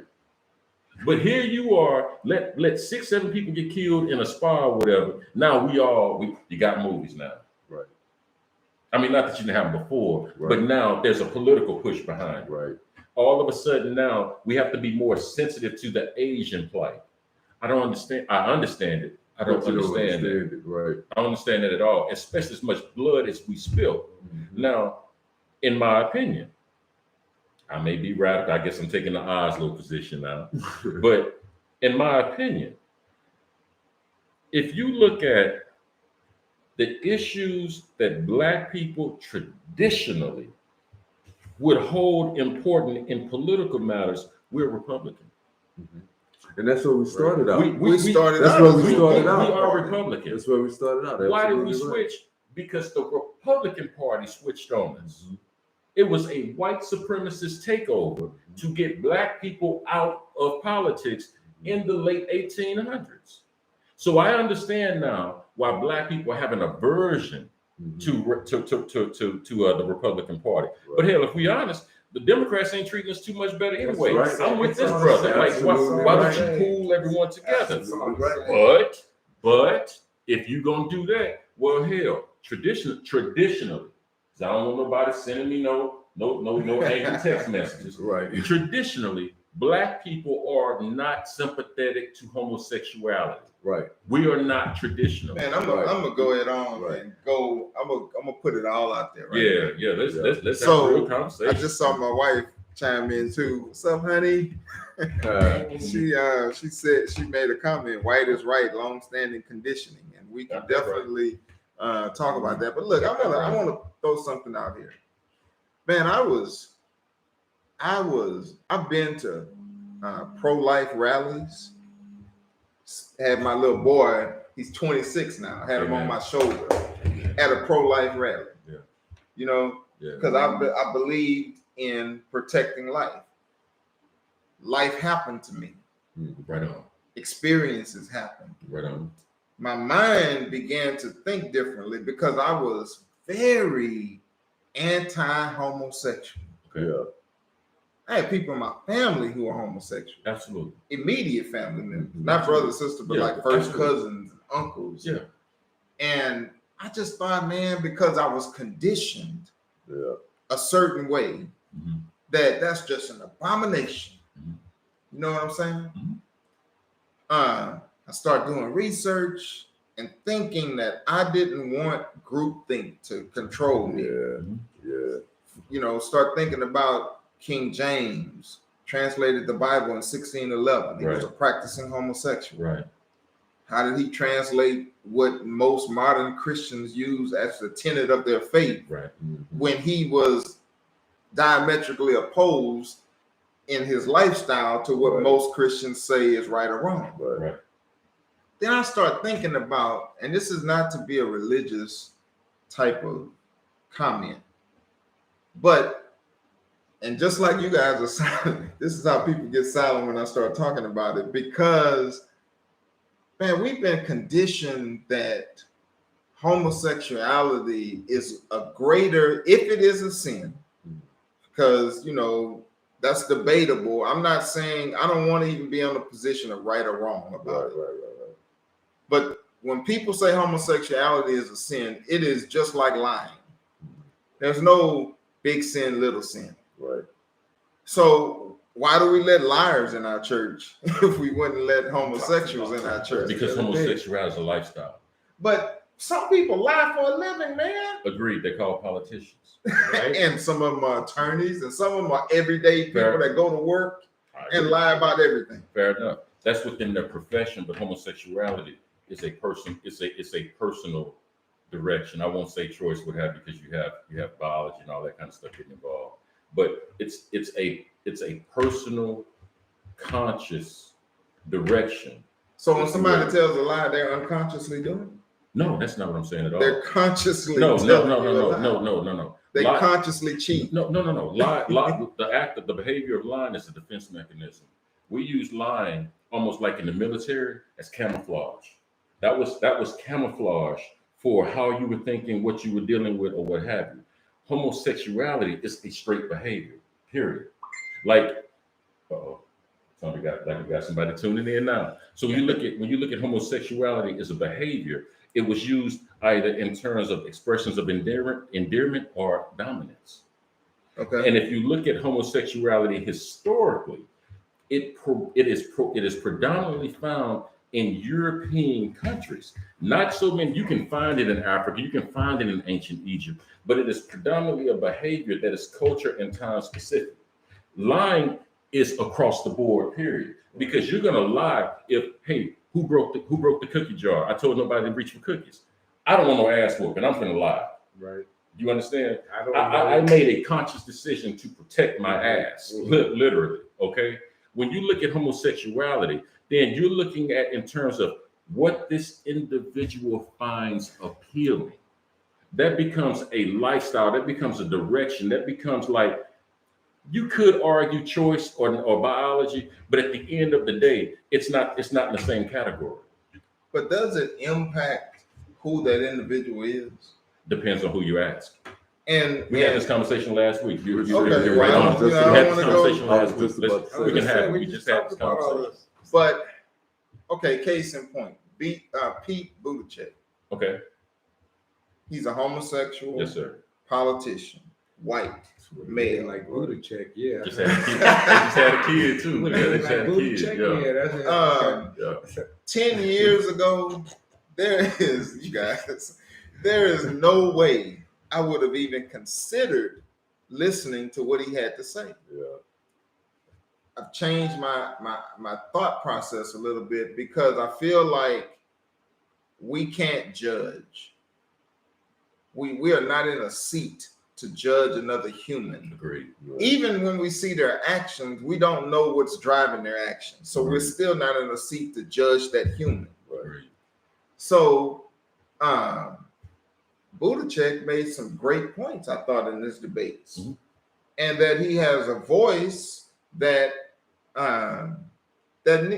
makes some logical and credible points. Absolutely. So I would have given him consideration if he would have moved through the process more. Absolutely. But he bowed out of the race for whatever the case might be. I'm just saying, man, that we've got to get away from being. I'm talking Black people. Okay. We've got to get away from being judge and jury over things that we don't know everything about. If a person is a good person, I just had this conversation with a friend of mine on Facebook, man. He's an atheist and he's homosexual. And two things that I'm just on the other side of the fence about. But I told him, as far as I'm concerned, you still that intelligent, good brother that I went to school with who didn't try to do anything wrong to people. And I'm here for you regardless. Right. Absolutely. Right. Absolutely. You my brother. I'm down for you. Right. I ain't ashamed to go have a drink with you. Absolutely. I could be anywhere with you. Right. It don't make me less of who I am. Exactly. Absolutely. And whether they come sit at the front pew of my church, or they come to the mosque and sit at the front row, or they go to a Hare Krishna event and sit at the front row, I cannot judge them based on their lifestyle, based on their choices, because I'm not God in any kind of way. Lavelle, I agree with everything that you said. And to that point, that is the beauty of our country. Because I had this conversation, this debate with many people. When the early mid-2000s started hitting, man, the question was, should homosexuals be able to get married? Hell yeah. Are they paying taxes? Hell yeah. Should they be, like attacked and all? Hell no. Right. Should they have a place at the table? Hell yes. Mm-hmm. However, as the brother last week that was with us brought up to the point, which makes the difference. He says, man, if you look at the issues we have, not just in the Black community, but in the world community, if you remove the Abrahamic religions, your problem is solved. Mm-hmm. I'm willing to bet you're probably a practitioner. Everyone at this table is probably more than likely a practitioner of one of the 3 Abrahamic religions. If you are automatically taught and you automatically understand where that behavior lies in the grand scheme of things. Does it make you go to hell faster? No, it doesn't. Does it make you a worse person? No, it doesn't. However, if you look at that behavior relative to the other things that the Abrahamic religions talk about, there's special emphasis on that. Mm-hmm. And there's special emphasis on that because God said so. All right. Now, how you gonna deal How with you that? gonna Man, deal with that? I Exactly. got a way to God deal said with so. it. I got a way to deal with it. Now, whether we are, I'm a practicing Christian. Okay. So, but do I agree with every single thing that Christians as a whole? In fact, when I came on today, I was saying to some of my friends that I said, like, you too, quote unquote, holy, don't watch this show tonight. Right. Oh, don't please don't. Right. Because- Please don't. And I said, quote unquote, because of the fact that people act one way in public Yes. and be one way in private, another way in private. Yeah. I ain't got time for that. Right. I just don't roll with that. Right. I want somebody that's real 100% of the time. 100% of the time. Now, that means to me that you talk about the Abrahamic religions. I'm going to just exegese. It's a Greek word that just means to pull it out. Right. I'm going to pull out this piece right here and say, let's set, now this doesn't matter if you think Jesus is the Christ, a prophet, whatever you think. I have my thoughts on it, but let's just pull him out of one of those major Abrahamic religions. Okay. If you sit him on the table like this mic is on this table, dude was about love Right. across the board. Right. He did not condemn anybody, Right. found a woman in the act of adultery, Absolutely. said, hey, get your life together. Right. Go out there and make a change. Right. Woman came to him at the well. He said, where's your husband? She said, I don't have one. He said, you doggone right, you ain't got one. You can have 5, and the one you with ain't yours. Right. So my man, he's calling people out. Mhm. He's saying to them that we have to have unconditional love for people across the board, whether they were Jew at that time, Greek at that time, Romans, doesn't matter, Samaritans, whatever they were. He said love was the one factor that would break every barrier. Right. So forget about the Abrahamic religions. If we want to solve our societal issues, we solve them by loving people unconditionally, even if we don't agree with what they do or how they act or who they are. We can still love beyond what we see of them. Because if everybody knew everything about me, they wouldn't love me. And they probably wouldn't love us if they knew every single thing that we've ever done in our whole life. If our life was on display. Right. We aren't always lovable. Right. Agreed. But the person that chooses to love us, Right. in spite of us, we reciprocate that love. Right. That's true, brother. But love also puts a demand on us. The other half of what you were saying when you talked about the woman that was caught in the act of adultery, what was the imperative that Jesus gave her? To go and don't do it again. Exactly. So he was talking about changing your lifestyle. He was talking about when Paul says, let this mind be in you, that was also in Christ Jesus. When they talk about a renewing of the mind, they're talking about a changing of the individual. If the Bible specifically states, and the Bible has many questionable issues, but that's another subject. Right. Whether it's the Quran, whether it's the Bible, whether it's the Torah. And I read all 3, by the way. Absolutely. Cover to cover. Absolutely.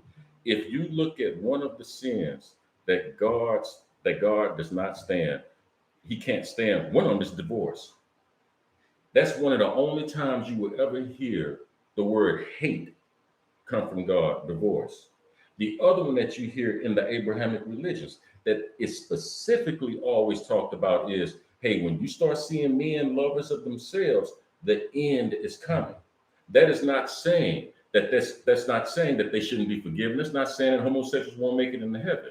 What it's saying is just like a murderer will not enter the kingdom of heaven. A murderer, not a person that has murdered, because if that's the case, Right. Moses has no place at the table. David, Right. I mean, The Bible is filled with blood, Right. innocent blood, at that, to be honest with you. But if you look in terms of the prerogatives that God puts on, whether you're a Muslim, a Jew, a Christian, or whatever, the requirements and mandates that he puts on them, he is very specific in talking about same-sex relations. That's why I really love. Well, what percentage of, when you say he, you're talking about God, and you're saying his word, yeah, and you're assuming that 100% of the 66 books of the Bible and the however many number of pages and chapters of the Quran and the Torah, yes, and ancient scriptures that came from Egypt and texts that we found in pyramids, Scrolls, all that, all these things. But what percentage of the overall word of God talks about homosexuality? All throughout the Bible, Old and New Testament. But death and of the issues that it talks about. Okay. I mean, homosexuality is just one of many. It is indeed. And that's why I always say no sin is greater than the other. I have no issue with that. I'm not saying that if you are a thief, that you would make it into heaven before a person that's homosexual because of the nature of homosexuality. That's not what I'm saying. We're talking about lifestyles. But why did Jesus then, for the Christian religion, and even if you're a Muslim, Muslims understand what Jesus taught. Okay. So, regardless of if we start talking about him being a prophet, the Christ, the anointed, whatever. But that's the argument. You understand that? Is the argument. That is the argument. Okay. All right. But just Jesus as a person. Okay. And as revered and honored as he is across the annals of history, the things he addressed were always centered on loving the wrong out of someone. Okay. Never judging it out of them, never condemning it out of them, but always loving them into right standing. Why did he beat them out the temple? He didn't beat any person. He threw the tables over and he got angry, which he said, be angry and sin not. So means we have justifiable anger. Absolutely. But it's because they turned what was supposed to be God's house into a den of thieves, he called it. Absolutely. So the word that I want to use is that they pimped out God's house. Okay. So he got mad about that. Okay. But he still didn't condemn the people. He condemned what they were doing. When he literally had a standoff with the Jews and said, your father Abraham would have loved to have seen me, but you can't recognize what I'm saying because your daddy is the devil. And they say we're not born of fornication. You understand? Right. And he says, no, your father is the devil, and he sinned from day one. I remember when he failed. He was literally in direct contradiction with the prevailing religious heads at that time. Even some of the people loved him until he pissed them off. He pissed them off. But the people loved him. The Jews. I'm sorry, brother, my bad. Oh, no. The Jewish leaders, they wanted to go kill him. Why? Because Jesus, just like Paul, was not only teaching the truth, but he was messing with their money. That's at the end of the day, they was messing with their money because he was trying to draw them back to the straight and narrow. Part of that straight and narrow that he clearly identified, he said, hey, look, when people are resurrected, when he was having an argument about the resurrection, he says, hey, man, when you resurrected, ain't no husband and wife, ain't no brothers and sisters. But he is still dead on point dealing with them and the sin that is preventing them from understanding what he's saying. One of them was homosexuality. When they asked me, he says, hey, man, marriage is between a man and a woman. That's what he said. Now, he's not oblivious to homosexuality, because hell, that's why Locke was driven out. He's not oblivious to it. He understands exactly what's going on. That's why I say, when you look at, coming back to the conversation we started out with, African Americans or Black people, that's why we hold that position so strong in particular, because that is not a trait that is found commonly among African Americans at least in Africa and America. That's not and we come from a biblical religious standpoint. Now we can say all day long, hey, love, like someone said, love the sinner, hate the sin. Agreed all day long. Agreed all day long. You have no issue with me on that. I think that a person, if you're going to live under Abrahamic law and Sharia law and all of that, if you lie, you steal, you commit homosexuality, if we're going to be even across the board, let the same punishment follow. I got no problem with none of that. I don't think it's useful, but I got no problem with that. You understand? Because I'm going to stay consistent. But Jesus, at the end of the day, man, he would literally go in on certain people or groups, in particular the Sanhedrin Council, whenever they were punishing the people for laws that they weren't following themselves. So he went in on the context of abusive religion. Absolutely. And not on people. Absolutely. And my only point between all of this is that if we're going to solve systematic issues like we talked about all along, right. If we're going to cross barriers and knock down fences and start getting people on the same page and not having people intimidated, not having people feel like they're going to be shot down because of how they are, the lifestyle that they live, we are going to have to stand in a position of neutral love that says, I see you, but I still love you. Absolutely. And if you have something valuable to input in what we are trying to accomplish, come on to the table. We got you. Absolutely. If you're going to be divisive, I'm not trying to hear you. The Bible also says, in particular in Paul, when you catch a brother in his sin, rebuke him. If he continues in it, you have to remove him. These are clear mandates within the Abrahamic religions in terms of how you deal with sin, period. Sin being, if God said, hey, homosexual relations are a sin, then at the end of the day, we have no other grounds to stand on to say why is homosexuality a sin. At the end of the day, for religious people, we have no other context to say other than because God said so. Sounds elementary to me, very basic, but at the end of the day, that's a critical point. And my issue with the God said so part is that everyone who claims to hear from God is not hearing from God. I believe it's schizophrenia. Because the same people that hung blacks during the Jim Crow days read the same Bible that I read today. I agree. Their interpretation of it was in favor of what they wanted to do. I agree. I can interpret the Bible in favor of things that I want to do. My point is that there is only, when we get to the end of this thing we call life, there is going to be a God who is going to judge in a way that we never could imagine judgment to be. Because he doesn't think the way our minds cannot even begin to comprehend the deity of a nature like that.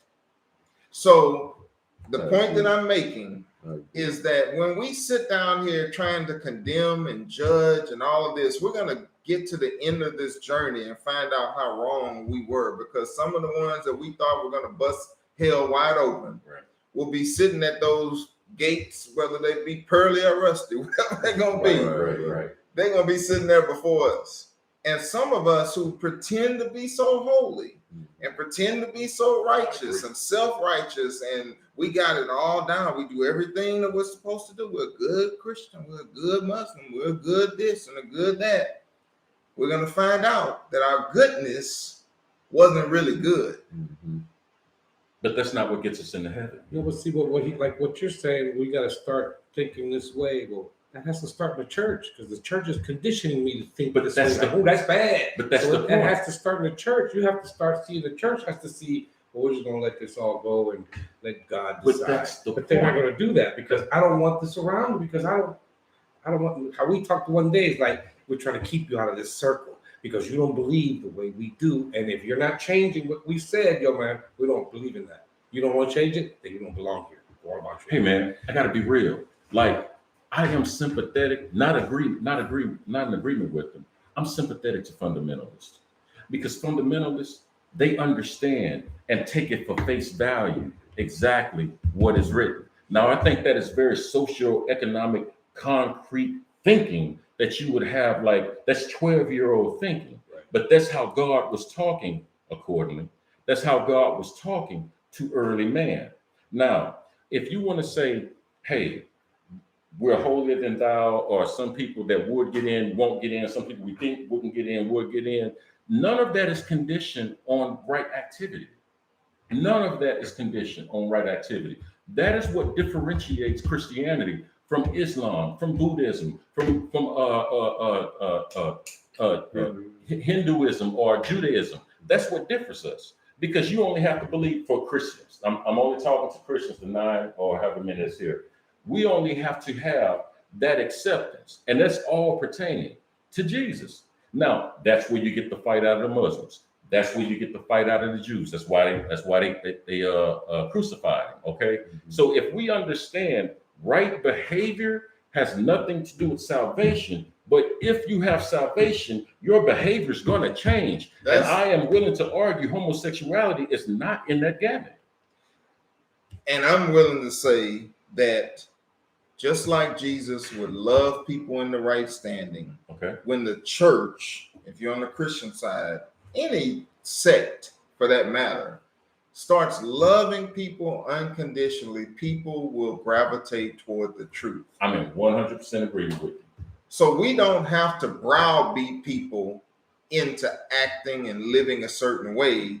We don't even have to browbeat people. Ooh, I'm about to get in some trouble now. No, you're right. Into giving. You dead on it. Yeah. You dead on it. Because if people are loved and reciprocate love, they will open up their wallet, their house, their heart, their resources to you unconditionally. But when people feel, that's one of the things Jesus spoke against a lot, was the unnecessary rules of religion. Agreed. Under the old covenant, because they were hard-headed and stubborn and wouldn't listen to the leaders that were set in front of them, they had to put rules in place for them to try to follow. But Jesus came and said, man, you trying to do 10 commandments that you can't keep. Here's 2. If you just do these, you'll take care of the rest. Right. Love God with all your heart. Love your neighbor as you love yourself. Right. If I love my man Rook unconditionally, no matter what he does, his interest is going to be piqued in how I can love him that way. But will you change the standard? Because see, that's the thing. Jesus loved people and found them in their sins. That's what we love so much about him. But they never left the way they found him.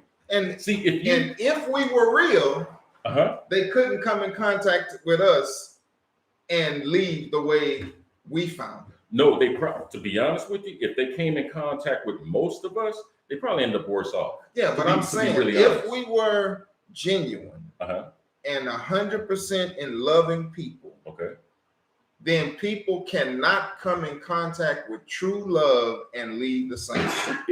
I agree. You know why I agree with that? Because that's our experience. All the time. Agreed. In our circle. Right. That's our experience. And that's why people gravitate to us. Right. But what is the basis?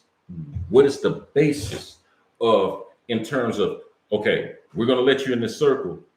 However, you just can't be doing certain things. Right. Like we would say, like, excuse my French, everybody, you can't be on that fuck shit. Right. We're not going to have that in this circle. Right. We appreciate you for whatever you are. Right. You know, God, like me and this brother, when we first met, it was on. You know, Absolutely. Spirit recognizes spirit. Absolutely. You understand? Absolutely. But if this man had been a deceiver, or I had been a deceiver, one of us would have picked up on it. Right. You understand? That's right. Okay. Now, when you look at Jesus, whenever Jesus dealt with people and found them in their sin, not only did he call them to go and sin no more, and we automatically know when he says sin no more, he's talking about the action that he called them in. then you automatically have a standard that is set. He said, I didn't come to change the law. Right. But The it trick- came to fulfill it. But the trick was he didn't come the way that they thought he was going to come. Jesus Right. came through love. They came through punishment. Right. They came through death. Right. They came through judgment. That's why they couldn't understand when the man was healed. They saw him heal people. Right. He brought people back to life from the dead. Now for us at that time, that was the end. Mhm. So when that was done, we was like, oh shit, we got something different now. Okay. Mhm. When Jesus came and said, I didn't come to change the law, but to fulfill it, and was relating to people on the basis of love, there is no way I can see, and this is just my personal prejudice, I don't see Jesus allowing individuals that continue in a behavior that has been specifically talked about and said, hey, look, that is not the way. Too many writers of the New Testament, they confirm that because they say, hey man, if they're not trying to change, you'll know a tree by the fruit it bears. They even question they even question whether or not this is true. This is real theology. They even question whether or not he really cursed the tree. What was the fig tree? They really question that because our intellectual, rational minds are not lining up with what the Bible said that this man who is love, life, and all of that would have done. That's not making sense. Mhm. So now, do we change the text to fit our current Right. moral system, Right. or do we hold true? Mhm. That's the conversation, And in particular to homosexuality. In particular, And I think that we just can't isolate homosexuality. I agree. I think that we have to address, Agree. first of all, we have to understand what sin is. It is something that separates you from God. Mhm. So once we understand that something is separating us from God, then we have to understand how do we remove the separation.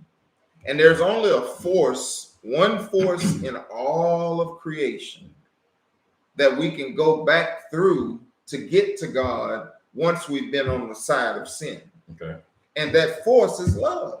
Okay. We have to go through a doorway of love to get back to a God and understand that there is a veil between deity and humanity that we only can cross when we get to it through divine love. Mhm. Otherwise, we're always separated from God because there is no wrongness in him. And there's natural wrongness in man. Mhm. So for Christians, of course, we believe that Jesus is, and there are many things to point to that. That's not what the debate is about. But there are many things to point to the fact that through Jesus, and it's not so much thinking of whether he, I do believe a certain way about Jesus, but I also believe a certain way about, I think it's a different Jesus than we portray on Sunday mornings. Heard that. And when I think about the Jesus that I believe in, I'm going through his unconditional love to get back to the Father, who can now see me through the veil that Jesus tore down. Agreed. So he's kind of like standing in the way and saying, look at them, but look at them through me. Mm-hmm. Because I don't have any blemishes in me. Mhm. So when the Father looks through the Son to get to the children, then he only sees wholeness. Mhm. He doesn't see dirtiness. Right. And so whether we debate all this stuff, and man, I'm telling you, I've been to theological schools and I got all these things that could stack up for credentials, but that doesn't matter at the end of the day, because the thing that matters is that I can love Carlos anywhere I see him from now on. There's nothing no one could say to make my mind change about Carlos, and I met him today. Absolutely. When I met Devin, it was like lights down. Absolutely. This is my man right here. Absolutely. And I'm not afraid to say to him, I Absolutely. love you. Absolutely. You know what I'm saying? Like, I love you. Absolutely. And ain't nothing nobody can do. I don't care what they say about Big Rock. He's been here, he's done this. I don't care. Because the Big Rock I met is solid. Right. Yes, If sir. you found him, He ain't nothing if you found Big Ruck in one place, and then let's say you separate, and then you find him again, and he's in a low point, you're gonna still love your brother, right? I'm gonna love him and I'm gonna pick him up. Absolutely. I'm gonna extend my Absolutely. hand to him Absolutely. and say, man, let's get it right. Absolutely. Let's get it right. You're gonna bring him in a different situation than when If he you was found him. strung out on crack, Absolutely. God forbid that would ever happen. He He don't was even know. on. Crack is good. It's just lighten it up, bro. It's just lighten it up, bro. But Just I'm lighten it telling up. you, Just man, lighten it up. if he was Lighten it up. out there strung out, Yeah. I still would open my door Absolutely. and say, what we got to do to get this brother right? Absolutely. Absolutely. Because that's my brother. So, Absolutely. and we ain't known each other a year. Right. Absolutely. Right. You know what I'm do saying? that to a gay dude? Try to I would, straighten yeah, him I out? have, yeah. Trying to straighten him Ain't no out. issue. Like, Ain't no you issue. trying to get him away from that. Well, You know what I'm see, saying? there we go. This is, from what my religion says, you're not right, man, but I'm going to help you get out of that. You're not going to get that person out of that. That is why I love this country so much, because your political system can be totally different from your personal direction or your personal beliefs. And you could be against homosexuality all day long, but you can fight for their right to have a place in our society, which they deserve. Period. But some people don't want to separate the system from the individual. That's the problem. Yeah. And that's the problem. The problem for big me, with that. like, Absolutely.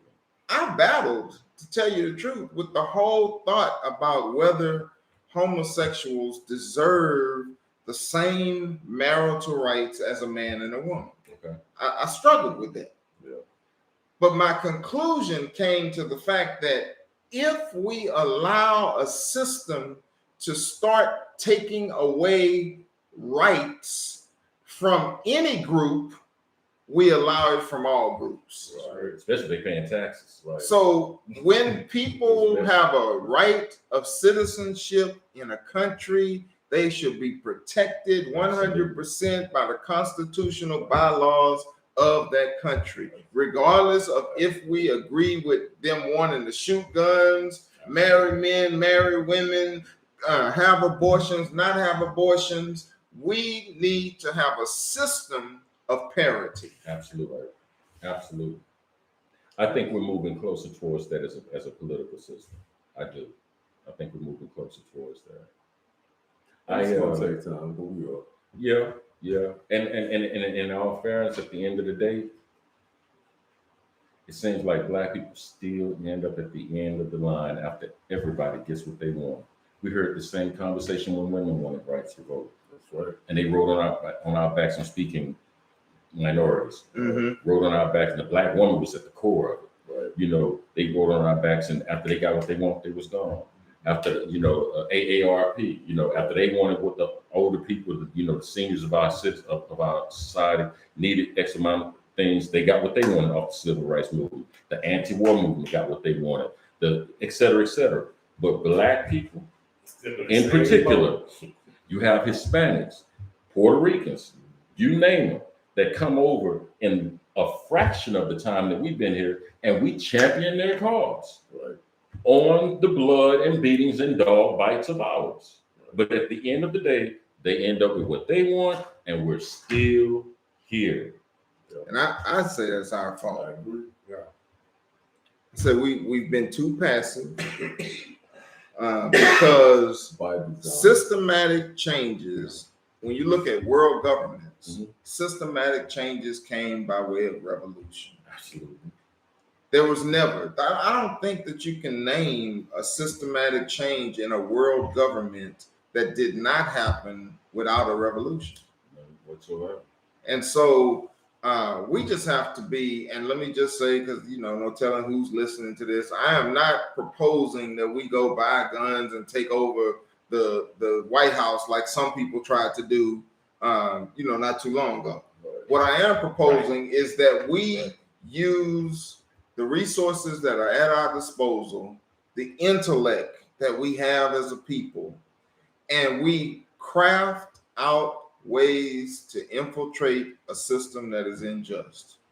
and we have to be a part of the system. We tried it, man. They burned down Black Wall Street. Yeah, but because they burned it down, do we not rebuild it? I mean, hell, we behind enemy lines. I mean, look at when they burned down Black Wall Street. We didn't have our own economic system, so we built it. They burned it down. We then try to say, okay, we want to march for equal rights or what have you. They start sicking dogs on our women. You understand? Every time we become the Black Panther Party, they are the ones that instituted free lunches, right? That we still use to this day. But COINTELPRO goes in and pulls the rug from beneath them. So every time in particular, the Black experience is not like the average immigrant experience. Right. Whenever Black people in particular, I'm not talking about people that's like, okay, well, you know, they've been Hispanic for so long, Asian, all this kind of stuff. I'm talking about Black people, descendants of slaves. Whenever we try to build an institution of our own, with the exception of historically Black colleges and universities, they will come in and institutionalize something that will pull the rug from beneath us. Every single time. Whether it's drugs, whether it's policy, whether it's Planned Parenthood, you name it. The system itself was founded on racism and bigotry. That's what we're still dealing with to this day. And the only way to beat that is to revolt. You have to change the Constitution. Yeah, you gotta work. You gotta go at them the way they come at it. So if you're not gonna come at it with that violence that they come at it, then the only way to do it is to slowly just keep withering them away. Like you said, we need to start educating the people. Look, this ain't right. We are educated, and it's just never gonna work. I mean, so that's why I said at times, like I say, you know, sometimes you need to be a terrorist to make people believe what you want, or you just gotta go all out and do it. Like they did that one day. They figured, fuck it, this ain't right. The only difference, to this brother's point, the only difference between a terrorist and a revolutionary is the level of education. We got schools. Right. We graduated from Harvard, MIT, Durham University. We got the education. Now, if we try to start doing what they did on January 6th, we have a problem. Oh, yes. Yeah, and we are by law and by the Constitution entitled to do that. But why can't we? Because it has nothing to do with if we are not organized. It has nothing to do if we don't have X amount of dollars. It has nothing to do whether or not we're in agreement with someone that's homosexual or not. It has everything to do with in this country. It was founded on color. It was founded on bigotry, and that's what they're practicing. Look at Kaepernick. He's doing what. If that was a white dude, everybody in there. And he mixed with Jewish. Everybody understands what shit. The Black guy going against America. You can't do that. But yet it's okay for you to do what you did January. And he's doing what the Constitution gives you the right to do that they fight for on the battlefield. But they want to say that they're trying to say he's disrespecting these. No, he's honoring them soldiers because that's why they did this. So I can kneel down against my thing. I got one question. You know, can we talk like this and get 10,000 viewers, man? Yeah, man. You understand what I'm saying? I'm asking a legitimate question. That's how we do. Can we really talk like this and get 10,000 viewers? You can. We can. The whole issue with getting views, man, is understanding your market and targeting that market in a way. So, in my estimation, this podcast, my wife said we need to pass the plate. Because we did have a whole sermon going. Like, right? Yeah. Oh, I'm so sorry. Oh my God. We're so sorry. 902. Oh my But look, man, the only thing I'm going to say about bringing it back to the podcast, right, is that we had, you know, this to me, I was saying, in my estimation, this type of show is an underground podcast that talks about truth across the board. Pretty much. So you gotta target your demographic, find where those people are, and that means you have to pool some money together, to be frank with you, to be able to target them. You got to get some my wife would tell me, I think it's called geo-fencing is what you do online, because you know she's the brains behind this stuff. She helps me get this. But geofencing allows you to use the algorithms in social media to find the population that you're speaking to. And when you put in get the right algorithms working in your favor, then you start getting your message to the right audience. Okay. And once you start getting a core audience, because we started out probably with, man, we were getting, if we got 100 views, we were doing good. And, you know, when I looked at it before we came in here, I think we had the one that went out Friday, we were already around 2,000 views since Friday. We got 850 or 900 subscribers. You know, but we started, the Dadcast speaks to things from a dad's perspective. Absolutely. So we start focusing on that audience. It's a wider audience. Yeah. But that doesn't mean that you can't, you got to look for Facebook groups that talk about the things you talk about. Like I'm almost automatic on marketing. When the show comes out, I copy the link. I have 20 or 30 groups that I'm a part of on Facebook. Okay. I paste the link into every one of those groups right away. Okay. So you're going to pick up views from those group members. Some of those groups have hundreds of thousands. Some of them have tens of thousands of members. Okay. So I put it right out there. I go to all my social media pages and I make sure that it goes out to Instagram, to Twitter, to Facebook, Instagram, Twitter. Now that's regardless of what the group is, even though it has nothing to do with. No, I join groups that have similar interests. Okay. That's what I'm saying, because I got groups that I can send it out. They do smoke cigar. But some of them still would. But some of them might. You know, if you pick up 10 from 100 groups, that's right. You know, you picked up a lot of followers. That makes sense. Right. And so, and then you got to start thinking about groups. Like, where can you place strategic ads on social media to reach the eyes of a possible viewer? Okay. So who's out there championing, you know, underground movement causes? Right. Where are they? Okay. And then you learn the keywords that go along with that. So you got to put a hashtag on everything you do on social media, because the hashtag that has 1 million followers with that hashtag, if only a 0.5% of them see your post, you just picked up 10,000 views. Right. So it's all strategic in how you approach it. You have to be systematic. You have to be consistent. But you have to get knowledge on where your audience is. If that means sometimes you got to go on, like I went on a European show about podcasting, and I picked up a lot of European and Indian viewers because I think Europe, the reason they contacted me was because Europe was our second most viewed country, continent. But there were places in Europe that, you know, were viewing us high, you know, we had getting high views, and then India was right under it. So India is a wide open market because they've been oppressed. Yes. Right. And they know what it's like to come from India to America and be targeted. Yeah. And they are educated when they come from India, because they come to American institutions and they get the best education and they go out into the field, but they still understand the plight. Right. That's right. So you target them and say, we got a message we want you to hear.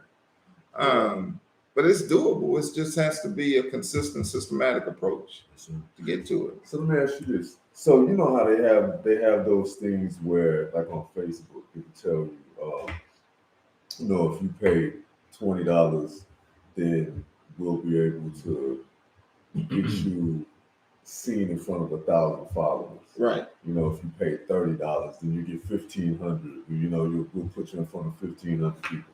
How effective is stuff like that when it comes to marketing? So it's really effective. My wife just messaged on here and said geofencing is what I was trying to tell you guys. Okay. And that's really effective. As long as when you pay that, you have to choose the demographics that you want it to go to. It'll give you the option of choosing it for you, or you can manually pick that. Like, so think about and then you could purchase some reports to help you with this. Okay. Like when you study the type of podcast that you do, then what is the age bracket that is going to be primarily watching or hearing the message that you put out, what is the income bracket? Right.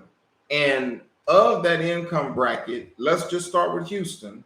Which zip codes would most match that age bracket, race bracket, and income bracket? Okay. So if it was Black females between the ages of 25 and 35 with a median income of $50,000, which zip code in Houston best matches that demographic? So then you start targeting that one zip code, Okay. or that one section of Houston, which is the third or fourth most populated city in the U.S. So you start targeting that zip code, that area, and getting the building a base from there. And then you start looking at, where other pockets of that audience would be. And then you've got to, word of mouth is huge. Right. So I have people, that share every week whenever the podcast come out. They comment on it and whatnot. And I'm still, when you think about us getting, if we get 9,000 views or whatever, there's some people getting 900,000 views. Right. So what are they doing? I'm still learning myself. Right. It's levels to the game. It's like that one Yeah. that watched the day, the dude had like 1 million views. Yeah, that dude was cooking. Yeah, it's like I mean, let me tell you, I put out this silly thing on TikTok. I had never been on TikTok before. Yeah. I put out this silly thing in a house robe and a wig where I was doing Edith, Archie Bunker, and George Jefferson.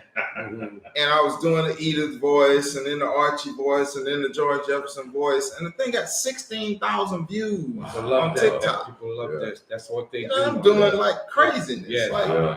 And I keep hearing TikTok. They just, it's all, TikTok is like, just, hey, you want to act something out, and you want to be on TV. So, but you can advertise on TikTok. And that's exactly how they do it. TikTok translate into currency?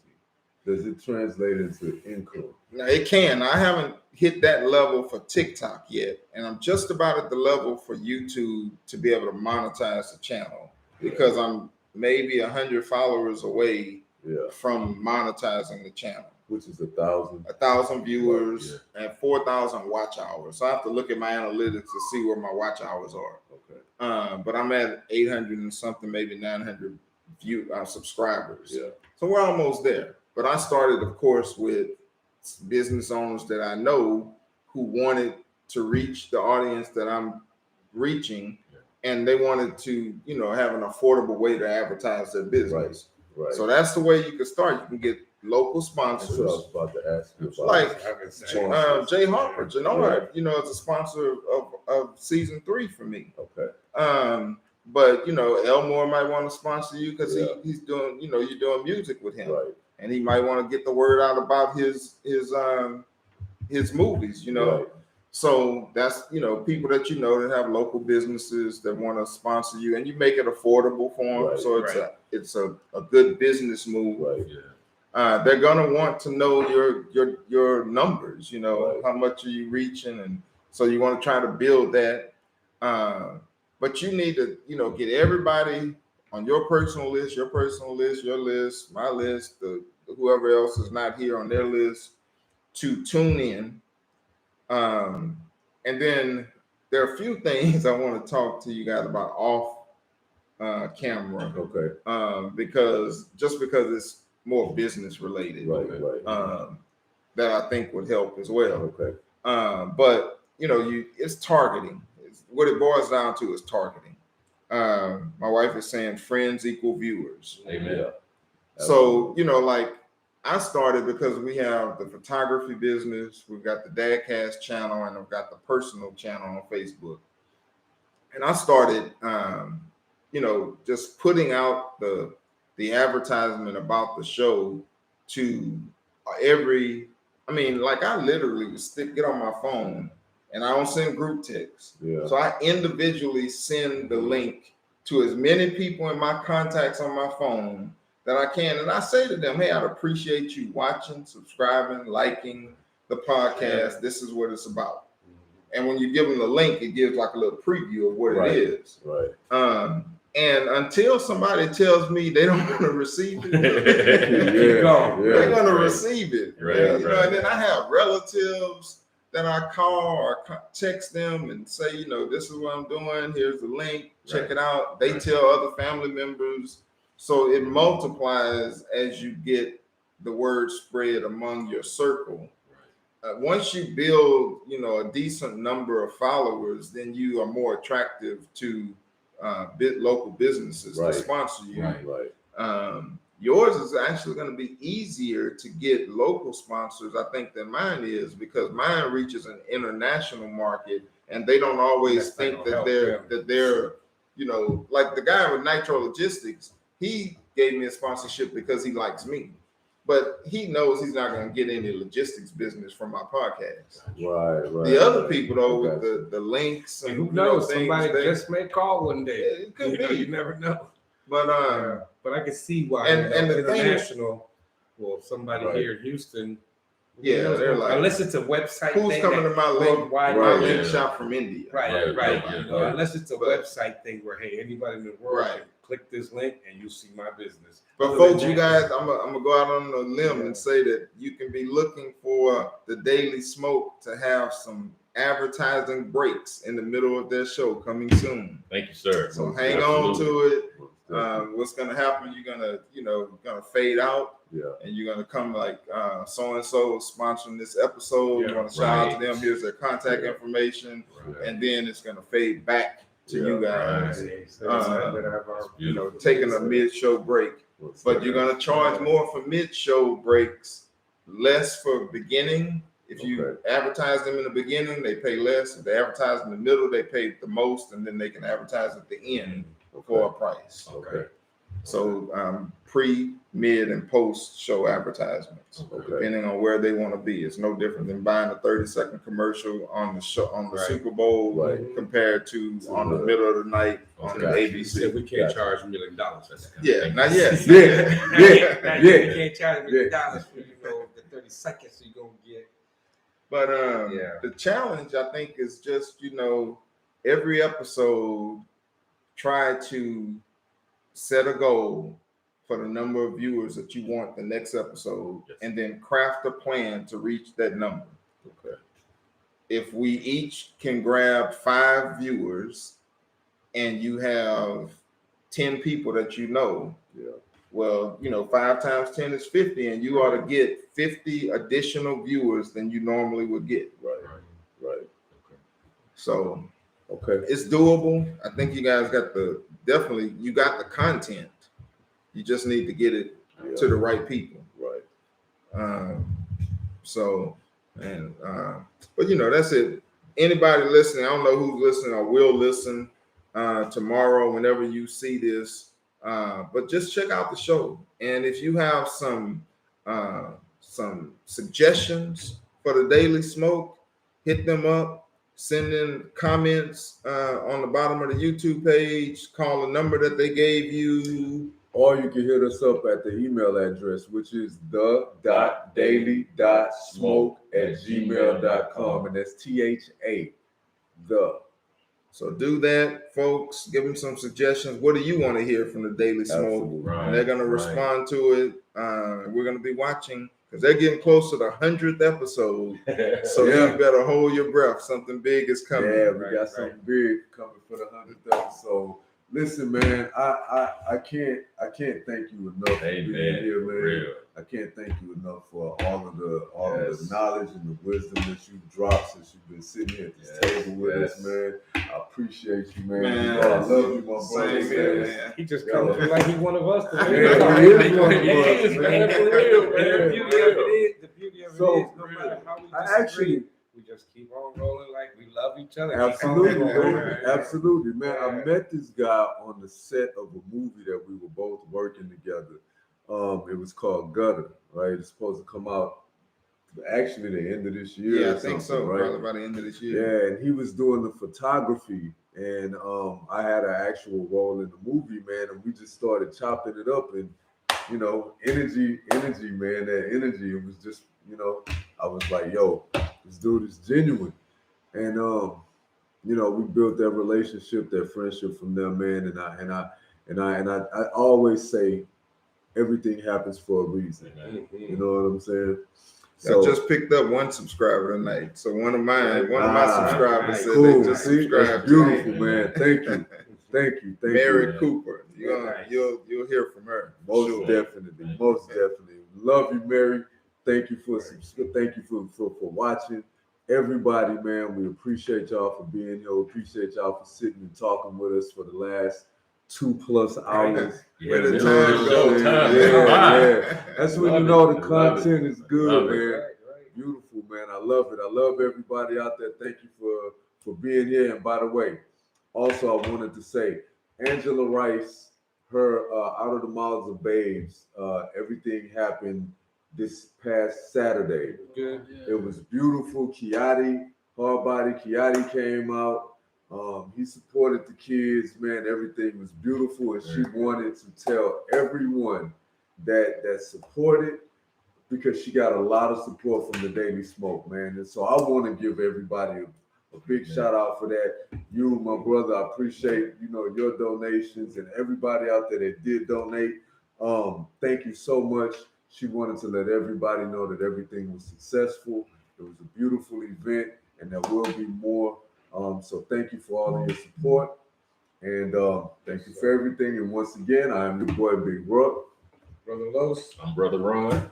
And I'm Lavelle, the guest. I'm gonna pop in sometime again. Yes, sir. We're gonna get him on here. We're gonna get him on here. Anytime he wants to come on, man. Open door. Watch the Dadcast podcast. Absolutely. Please. Most definitely. Where can they find your Dadcast at, man? Man, we're everywhere on YouTube. We're the Dadcast Podcast. It's a yellow logo, so you can find us easy on YouTube. We're on Instagram, Facebook, and Twitter. You can find us. Just look up Dadcast Podcast, and you'll find us. So, hey, man. Thank y'all so much for us working together too, man. We got a mentor. And shout out to OTW too. Hey, man. let me just tell y'all, my wife, who has a doctorate degree in education, and she's a clinician working with children with autism. So this comment that comes from her, to get it from her is big in my opinion. She says great stuff. I highly recommend this panel of intellectuals. Keep rising. Thank you. Man. Thank you so much. Thank you so much. God bless. Thank you so much. God bless. Definitely. We love what we do. Yes. And it shows. It shows. Appreciate that, man. And really all this is what we do when we're sitting around chilling. We really do, man. Yeah. This matters to us. You know, it really does. These issues really matter. It would be one of those where all of a sudden, man, what do you think of this or these people? And next thing you know, we all start talking about what we think about it and this part, and then you start thinking, I never thought of it that way. Let me start changing my mind. But this is what we do on the norm. You know, it's a beautiful thing, man. Yeah, it's a beautiful thing. And there's no arguments there. And if there is arguments at the end of the day, keep on going. Yes, sir. You know, I understand that you don't see a mile, don't see a way, but that's what you think as well. I'm just humbly thankful. I really mean this, man. I am just humbly thankful that you came on and took time for us, talk with us, everything. I really mean that. Right. Yeah. Thank you. Thank God bless you. Thank you so much. Yeah, we just met this man. Like we've been here with us like all along. You know what I mean? Right. He's been one of us all along. Anything we can ever do for Dadcast or for anything, you know, you and your wife, whatever y'all need, man, don't hesitate to contact us. Let us know. We are there. Thank you. God bless you so much. All right. Appreciate it, man. So we're gonna go ahead and shut everything down. So we love y'all, man, and the Daily Smoke. And we are out. We will see y'all Wednesday, same bat time, same bat channel. Peace. Good show.